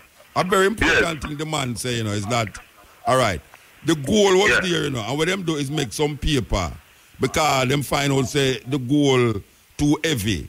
So they make the paper now for convenience. For make the gold value the same thing. But what happen now is that the people them who have the paper never did I trade it for the gold really. So them start to print more paper than the gold where them have. Which now make the thing look now like say boy right now is like if you have 10 pound, them make 20 pound, but them have value at 10 gold. 10 pound worth of gold, and they make 20 pound worth of paper money. Which now the other 10 pound no have no value, you know. But they make it have value now by now putting it in the bank. And they now trade half of something where do have no value. The other 10 pound do have no value, you know. It's only the 10 pound will link with the goal of the value, you know. Exactly. The other 10 that is what I'm saying. Value. It's a criminal enterprise. It's fraud. It's fraud. It's racketeering. Of course. It's fraud. And it's just like how people have to deal with this dormant account thing. It's an attempt to rob people of their money. And look, you know, a man who not in power now, you know, in the opposition, him just a find out that, you know, this they are going for years to them that thief the people their money, you know. And him no time no in a power now. Me glad same say it still, you know. Me glad same say it, but just the thing say, imagine the Minister of Finance, which in a theme party, was a Minister of Finance, and he never recognized the government, the bank, them did that rob the people them by. We're robbing people that have no right to steal people money because them account is dormant. Yes. The people's money is the people's money. Yeah, suppose you gone a foreign. Suppose you did gone a foreign and you just come back and you didn't left your account over here with precisely $50,000. When you come back, you have $5 in the account because they might take out money for this, take out money for that. And if no money not left in there, them still a charge, you know. So if you put more money in there, because remember now, look at this now. People can be away from Jamaica for years for whatever reason, whether they were in prison or other circumstances and so. So they use that as a pretext to rob people's money in their Jamaican bank accounts. None of that. No, we must not allow this robbery. The man say it is illegal and I'm going to get lawyers to deal with them. They must repay back the money to the Jamaican people. And exactly. It's the first ever agree with a politician. Criminal. 100% I agree with a politician there. 100%. I never agree with a politician yet. Believe you Totally. Me. But anyway. So yes, man. We are going to England. We are going to England. You have to tell me we are going to England before you hang up. You know. Yes. Well. What is the election campaign that is coming up is of serious significance to African people in Britain because Jeremy Corbyn in his manifesto launched in Bradford there to rousing acclaim by the people there shows plainly why the Tories are afraid of him as head of the Labour Party coming to power. Because his economic policies and political manifesto is designed in the favor of the 95% of the population. Because he has come out plainly and said that there must be a redistribution of the wealth of the country to deal with the justice, economic and other forms of justice for the majority, 95%, and the situation whereby you have 5% of the population living off like parasites, the 95%, which is the same situation when you talk about those Bill Gates and other people, Microsoft, the money that they have. How could they have so much money except at the expense of exploiting the vast majority of the people? Because remember, there can be no wealth accumulated without the work of the people who are the workers, the vast majority. You make workers do work in any country and you see if any wealth is produced. When I'm talking about it is a few so-called rich people who have wealth and make things progress, it's a total lie. Who produces wealth is the vast majority of the people who are the workers in any society and every society. Without the workers, there is no wealth. Yeah, I agree. And what has been happening in Britain, in the States, Jamaica and elsewhere, is that the vast majority of the people who are the workers have been used and the few parasites living off the blood, sweat, and tears of the workers, who are the vast majority of the people. Yeah. Wow. And this is why all the propaganda against Jeremy Corbyn is non-stop. And the significance for us as African people in Britain is that we are the ones who are the most victimized. Yeah. Because we are the first to be fired and the last to be hired. Yeah. And this is why this is of significance. So you think anything will make a difference, like how the French them elect a president where neither left nor right? No, if Jeremy Corbyn wins, and I hope that he wins, it would make a difference, because Jeremy Corbyn's economic policies are much more radical, because they are in the favor of the people, unlike the guy Macron in France who just won. Because one of the things that Jeremy Corbyn is talking about is to renationalize the energy companies, the railway companies, and so on, because what has happened is that these companies, subsidized by the people's money, taxpayers' money, has been enriching the private few owners, like Richard Branson with his Virgin thing and Virgin trains and so on. They're getting money from taxpayers subsidized by the government and benefiting as private enterprises. And what Jeremy Corbyn is truthfully saying is that this must be, these industries, rail systems and gas companies, electricity and so on, must be nationalized. Meaning owned and operated in the interest of the people and not in the interest of the few parasites who are sucking out the lifeblood of the vast majority of the people. More kind of on the left side, like. Not directly left. Yes, absolutely. Okay. Absolutely. We have to move, though. Absolutely. Yes. Blessed. Hello? Yeah, blessed. Muta? Yes, ma'am. You know I was supposed to be the second person? Second person for what? On the call tonight. Oh. I told the lady on the switchboard that I was 94, which means that I would come in and go off. Instead, you put that brother, that you two get together and brother, it's it. But anyway, thank you for the Claude Mckay. I'm glad to hear you again. Hello? I'm glad to hear you. Long time I don't hear you. No, because they won't let me through. Yeah. Mm-hmm. Whenever I call you, I never get through. They don't know it's who calling, man. They don't know it's who. It's some young ladies around the front. They don't know you.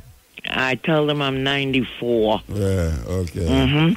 But anyway, Claude Mckay. Yes. Thank you very much for that. I had the opportunity of meeting him. Oh, yes? Yes, when I was a teenager. I walked into the Garvey Club on 116th Street, and there he was, sitting at my mother's desk. Wow. And she introduced him to me, and I was just thrilled silly because I loved his poem, If We Must Die. Yes. It's very famous and thank you for that. David Rockefeller died last week. David Rockefeller. Part of that Rockefeller gang. Yes. And I thought to myself, I wonder how many black people know that David came into Harlem and bought up a whole block from 125th and 26th to Lenox Avenue and 7th Avenue and removed all the black community bookstores and put up the SOB building, State Office building, which I call Son of a Bitch building, because David did that. Well, so he died last week. This was before Clinton moved into Harlem or after? Oh, yeah.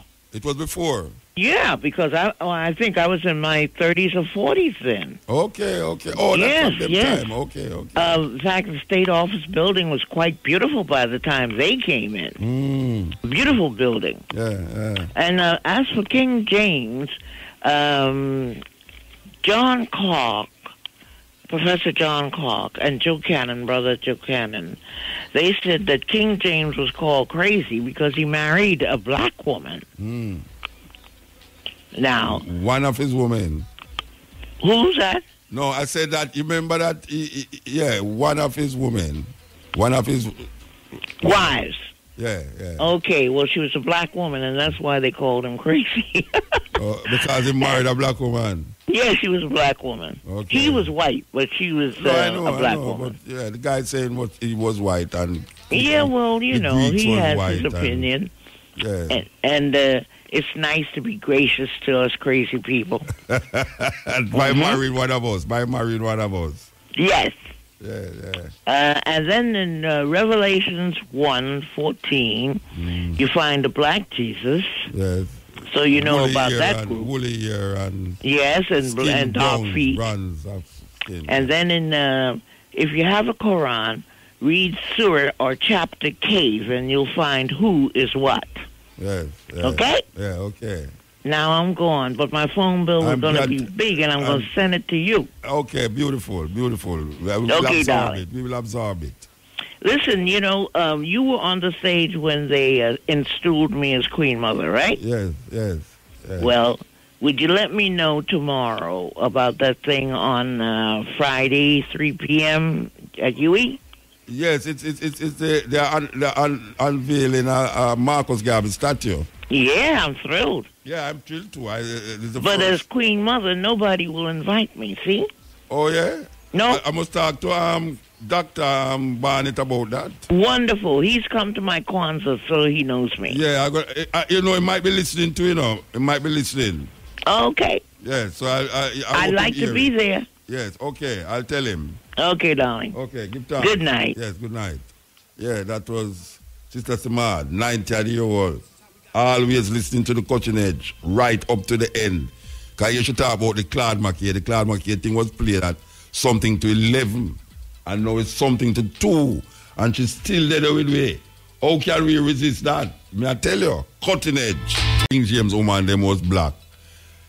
She made reference to Ben Buchanan and John Henry Clark, two of the greatest scholars,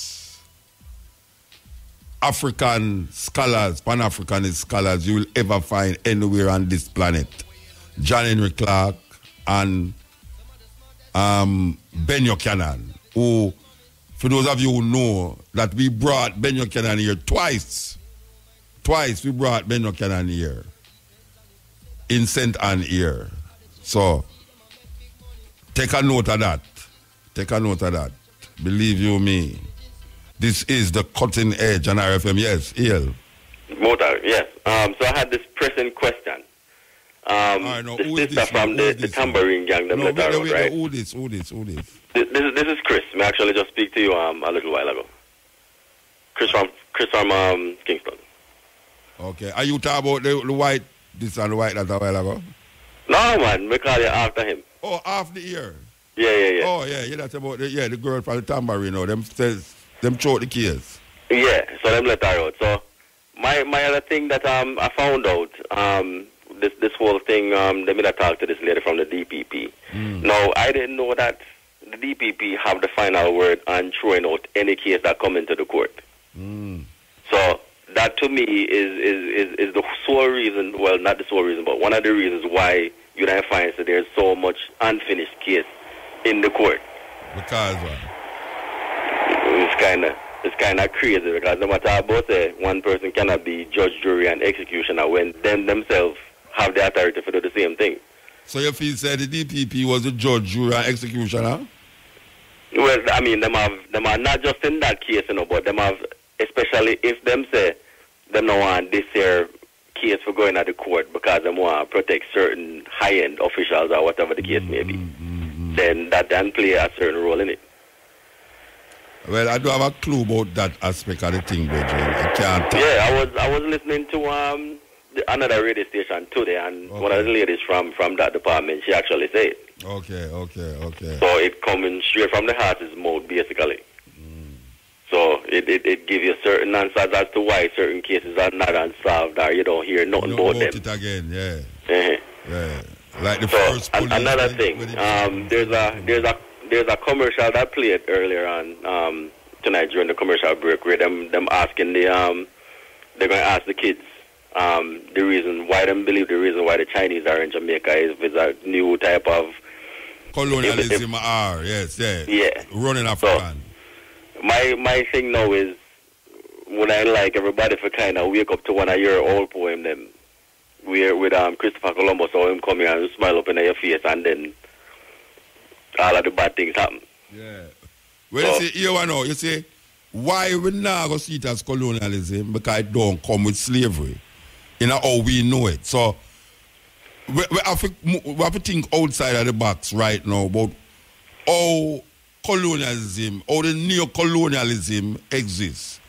Are we studying what colonialism was in relationship to Europe, how Europe colonized countries, and don't recognize that now colonialism can come without the textbook version of European understanding?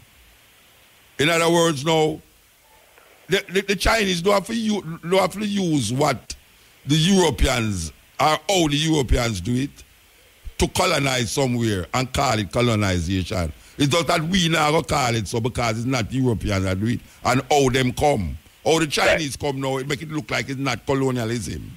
Yeah, that's how they have to do it for kind of keep us in the loop, because if they try to do the same thing, maybe it wouldn't work. Yeah, and then now our leaders don't understand it. Our leaders don't understand that colonialism, how them study it, because most of them, man, the way you see in a government now, them was radical up a university, you know. See? And how them see it, how the books that them study about colonialism and slavery, it's just a way them do it. So if somebody else come with it, more than likely them now going to recognize it as colonialism. They're going to say it's really aid and, it's one and wash the other kind of system. And it's not a one and wash the other thing. But you think, Muta, the government really don't know what is really going on, or them know, but them want to get them kickback? Them don't see says colonialism. Them don't see says colonialism. Them seen say is a beneficial is governments and governments. Like we poor, but we might have to get Lego more than them have to Lego. The Chinese have to Lego less and we have to Lego more. So them build the highway, so we know, because we do have the money to give them to put out feed. We say, come, we'll give you a couple 100 acres of land for you to put up hotel and them something for benefit, and yet we still have to go pay feed. Well, that seems like a abusive relationship to me, because you put yourself in a case of perpetual debt. When you're in a lion mouth, you don't take time to dry it out. I tell you, it's serious. I know how this a country I can't get it out of its hands out of the lion's mouth, so to speak, because it come like say it all the way in the belly, Yeah, we have to have some different kind of leaders who think totally different. Yeah, we have to go completely redo this thing, because from what we understand, it's almost like say them have this agreement where even with the International Monetary Fund, them continue to give money to keep us in debt. Yeah, because we will always be in debt if we continue to hold on upon them. Because we don't have no reserve, we don't have no gold reserve, we don't have no mining reserve, we don't have no oil reserve for really fall back upon. So we Amir, another man say the primary purpose of collecting taxes from the people is to pay back your debt. Yeah. So when all the road them not fixed and them type of something, there goes the reason. You have to pay debt. But well, you don't have to, but by standard, to be a gentle person, you pay it. But it's just that now, if you was to start look at it and say, but what you know, hold on there. You know much things you not do to we already, and you still not give you no reparation for all them things there. Maybe we should have just defunct pan debt. They should have just do it, That's why they don't like certain government, Certain government do them things there that they can't do nothing about it. But we're not teeth. Maybe that's one of the reasons if we're getting a completely different type of government who them honor in the lion mouth and say, yeah, hear me, we no business we do know, be different. Me I work for my country, Yeah, we have to deal with what we are dealing with that now. Right now we have to defer payment until we get certain things proper. Because from what we see in the country, the country there's quite a few things that are going good in the country, but Yeah. If we can capitalize on our own thing and stop taking loans, we can probably build even faster. Brethren, for your borrow, you a serious problem, you know. And if you borrow, you don't say a way out where you can pay it, you will start create ways for pay it, you know. And sometimes the ways that you create for pay it going to hurt other people. Yeah, but look on that way there with all the other day them go dipping at the NHD fund. Yeah. And well, the other one they do it and them never say, you know, it's like them are now do it and them say them justified for do it. It's a weird thing. It's still dipping light, you know. When them are going to do with it, they have nothing to do with what the NHD funds is supposed to deal with.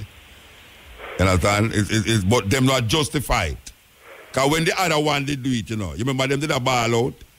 Say the PNP going at it. Now them going at it now, them are justify why them did have to go in at it. You know, see, but maybe them try to take the NHD fund and build some road. Because you can't build house and you have no good road for drive your car up and for go to your yard. And right now, Jamaica infrastructure, it totally, may I tell you, it's terrible. The other problem we may have too is, you know, it's almost like that we don't like fix things. No. We rather just build something new. We wait till it mash up and then we say, till it mash up and then have to build something new. We don't go by one saying prevention is better than cure. We don't do that. Anyway, good thanks, Bridget. Yeah, man. Yeah. Bridget said the right thing. We don't like fix things.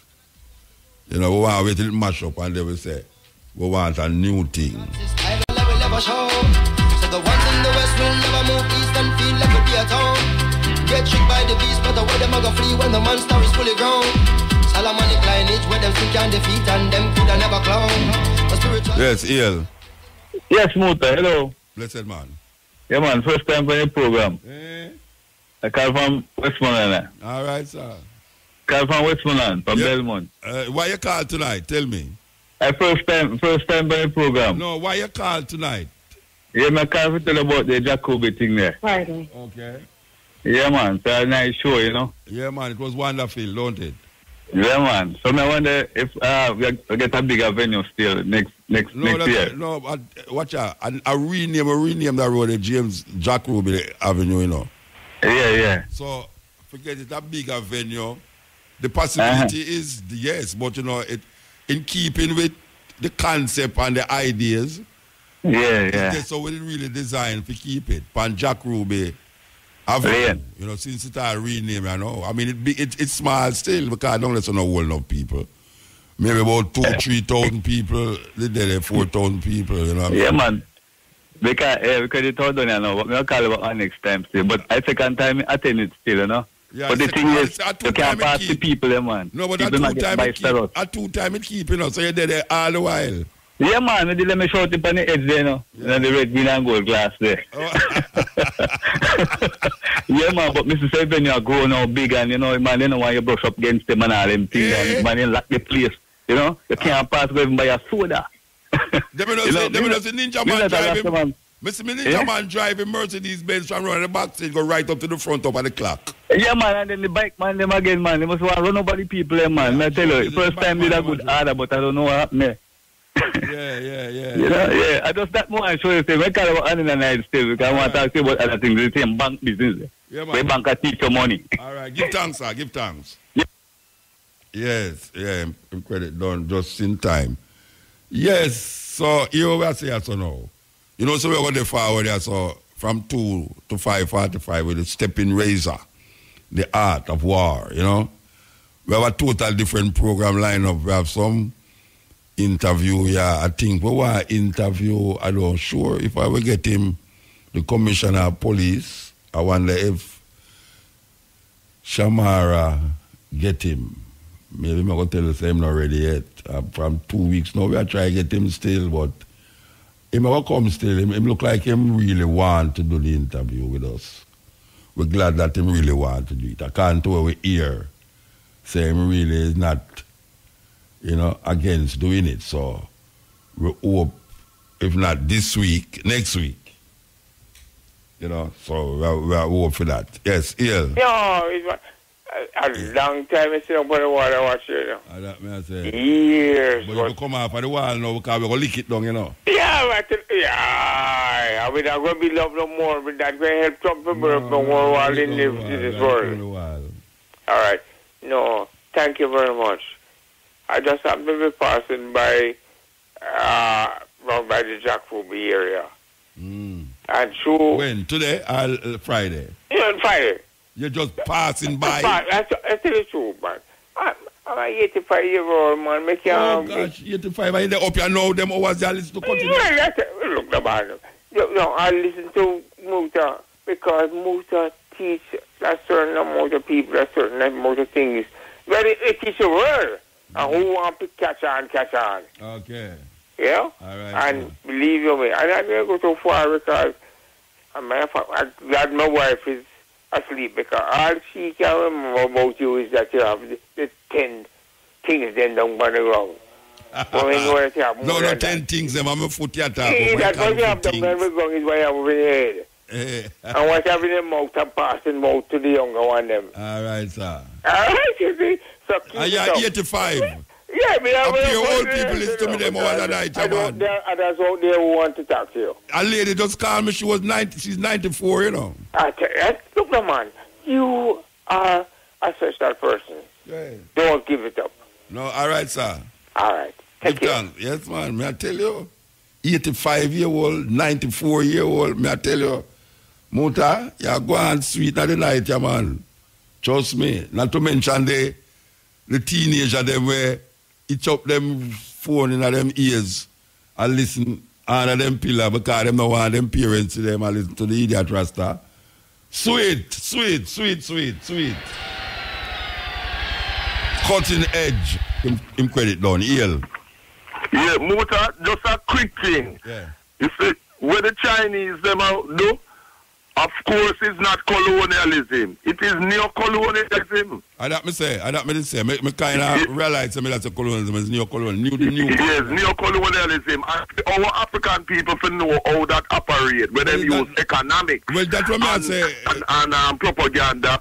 What them to do is read Marcus Garvey's Kwame Nkrumah, who was inspired most by Marcus Garvey, his book, Neo-colonialism. Yes. Because that is the process. Yeah, man. Kwame Nkrumah's book, Neo-colonialism, he said Marcus Garvey's philosophy and opinions inspired him the most. Shows how the Chinese, like the Europeans and so, using economics and that type of thing to colonize us. That kind of neo-colonialism. Which we, not to be downhearted, what we have to do is fight intelligently and wisely as Africans to prevent this. Bawling and crying do help. No. We have to fight. All right, sir. Give thanks. Give thanks. Bless. Panic. Yes, Eel. Eel Muta, blessed man. Cutting edge. When I listen from Claude Mckay come on. Yeah. But the brother, me think, I mean, I grieve, you know, and I say, why?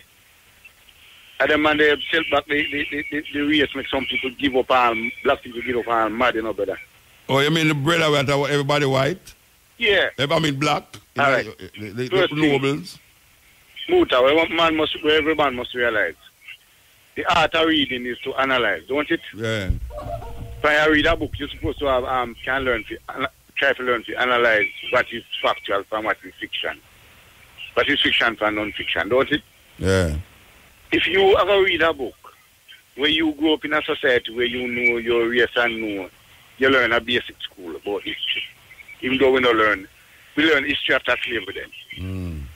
And you come now of age and you ever read something from university where I divulge your thoughts away. That means that is in a you long time.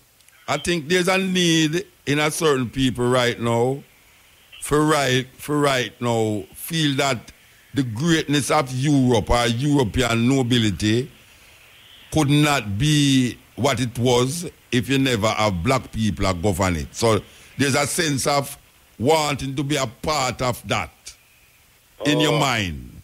So when white people write that, it's almost like there's a need for really associate with that kind of information.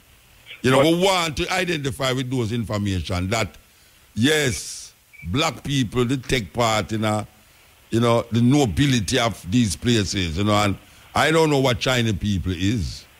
Because I did ask him too, what would I call Chinese? Oh, well, those are the things you ask him. It's almost like you must say them black. When you ask him about Socrates and them, and them was black. Him say them black. So that means that him, I was with foot and him and white, then but I'm white all the while, him have black skin.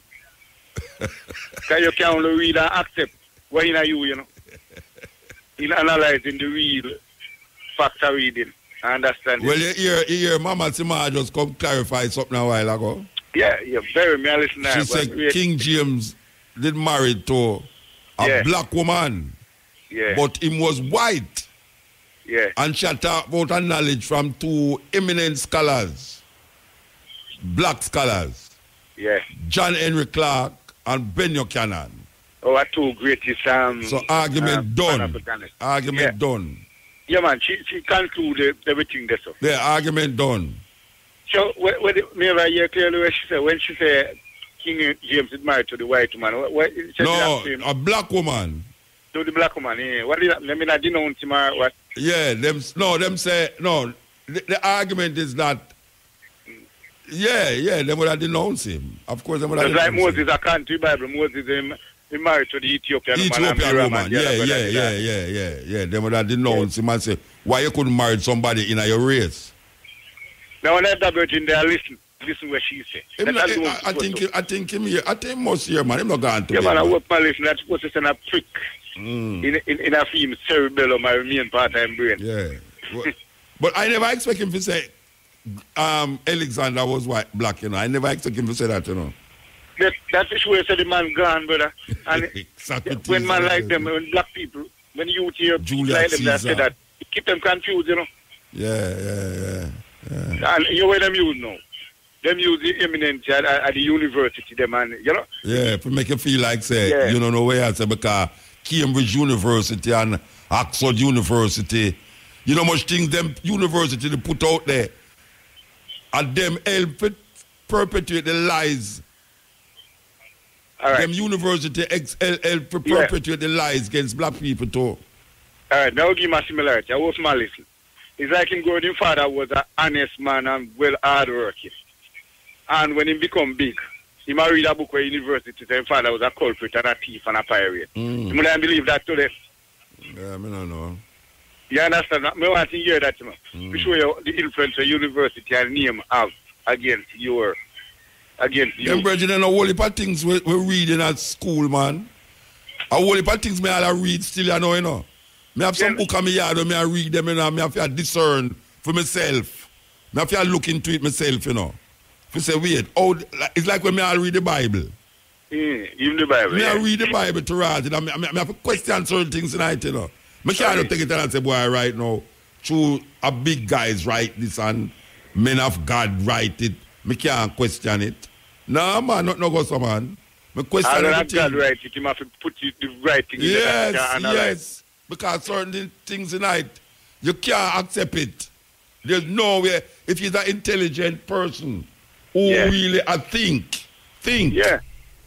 You can't accept certain things in the book. You can't. If your mind catch funny, I catch funny bird, man, you analyze and I say, yeah, man, I joke, man. Today, I read the Bible. I read the Bible today, and it part will say, and Jesus Christ look on the men, and the man them ask him, so tell me something, when will we know the end, the world, coming to an end? And him say, watch out, the world now going to end until the Son of Man come. And him say, what time will this be? And him say, you are going to know, but you want to know. That statement alone show you say something wrong, because it's not me, the man, it's not me, Jesus attacked in the Bible, It's the man, them disciples, them him attacked, So even him, Jesus, the thing say, the coming of Jesus would have take place during them man the time. Yeah. So when him say, and you must know that this going to be the sign when the Son of Man appear. The man them who sit down there so believe say it going to happen in a film time, because I know me him did that talk. Me never sit down in front of him. Yeah, me understand what you say. Yeah, so when Christian read it today, It sounds like say Jesus never talked to a specific set of people, like him them did not talk. Yeah, like how him talk to know. Him never talk to me. Him never talk to me. Him talk 2,000 years ago to some people who sit down in front of him, and I ask him questions about when him think it going to happen, when these things are going to happen, and what are going to take place. And him start to show them, say, this is going to take place, and take heed that when you see these things happen, when him say, take heed that when you, not me. Me understand what you say. In other words, under the English manner, him did talking at the present tense, not the future tense. Yes, at the present him talk about. Yeah. But we I know me love about you, Muta. Yeah. I want him to try convince you and tell you about the book them and read, and you say, you go to one of them for high school. ask Mandingo. You see the virgin who called me from England every week, yeah? Mandingo. Me and him just talk a while ago. Yeah. Me and them man, they used to their school, you know. And the way we into this thing, you know, Rasta, that something where everybody repeat these things. Me don't want to repeat it. And him coming to a strategic point, the kind of King James family. King James 1 to King James 6 Scotland and that. Yeah, and them, all of them things they don't know them things because we study all European history too, you know. And all African history we know about, you know. We study European history too. You can't know one thing to know. You have to know, you have to have an idea. Knowledge means right words, you know, that you can pick out. Anyway, we have to move, brethren. Yeah, we have to move. Give thanks, yes. Yeah, man, some things where me read and me I say, but wait. You mean say me can't think? Me not supposed to think about these things. Me supposed to just accept it, so? I mean, really. I mean, when me a little picnic now, toddler, them can't tell me some things. You know, yes, Jesus love me because the Bible tell me so and all these things. But now that me a big man, you know, me reach all my teenager age in school and me a listen and me a think. And me start to think and me start to say, but why me should I really accept these things as knowledge? Because somebody bigger than like have a doctorate. Them have a doctorate, so through them have a doctorate now, them know more than me. No, me have to discern, me have to have a mind that can look on certain things. And when me figure it out and you come with your thing, me have to reason with you. And where you are say, if where you are say makes sense, me go back and look on it, you know. Me not just tell a man say everything where him say a foolishness, you know. Because me I listen to him, and me I listen to what the brethren I say, and I realize that the brethren now say nothing when me never did read about already. You know, see it? That's the weird part, right, you know. Me read about where I read about already. And me everybody repeat that. Because there's certain things me not going to repeat. Oh, you know Matrix? Matrix coming here and him brethren. You know me always say your brethren. Where the brethren name again? Laffy. Eh? Laffy. Where the name? Laffy. Laffy? Spell Laffy.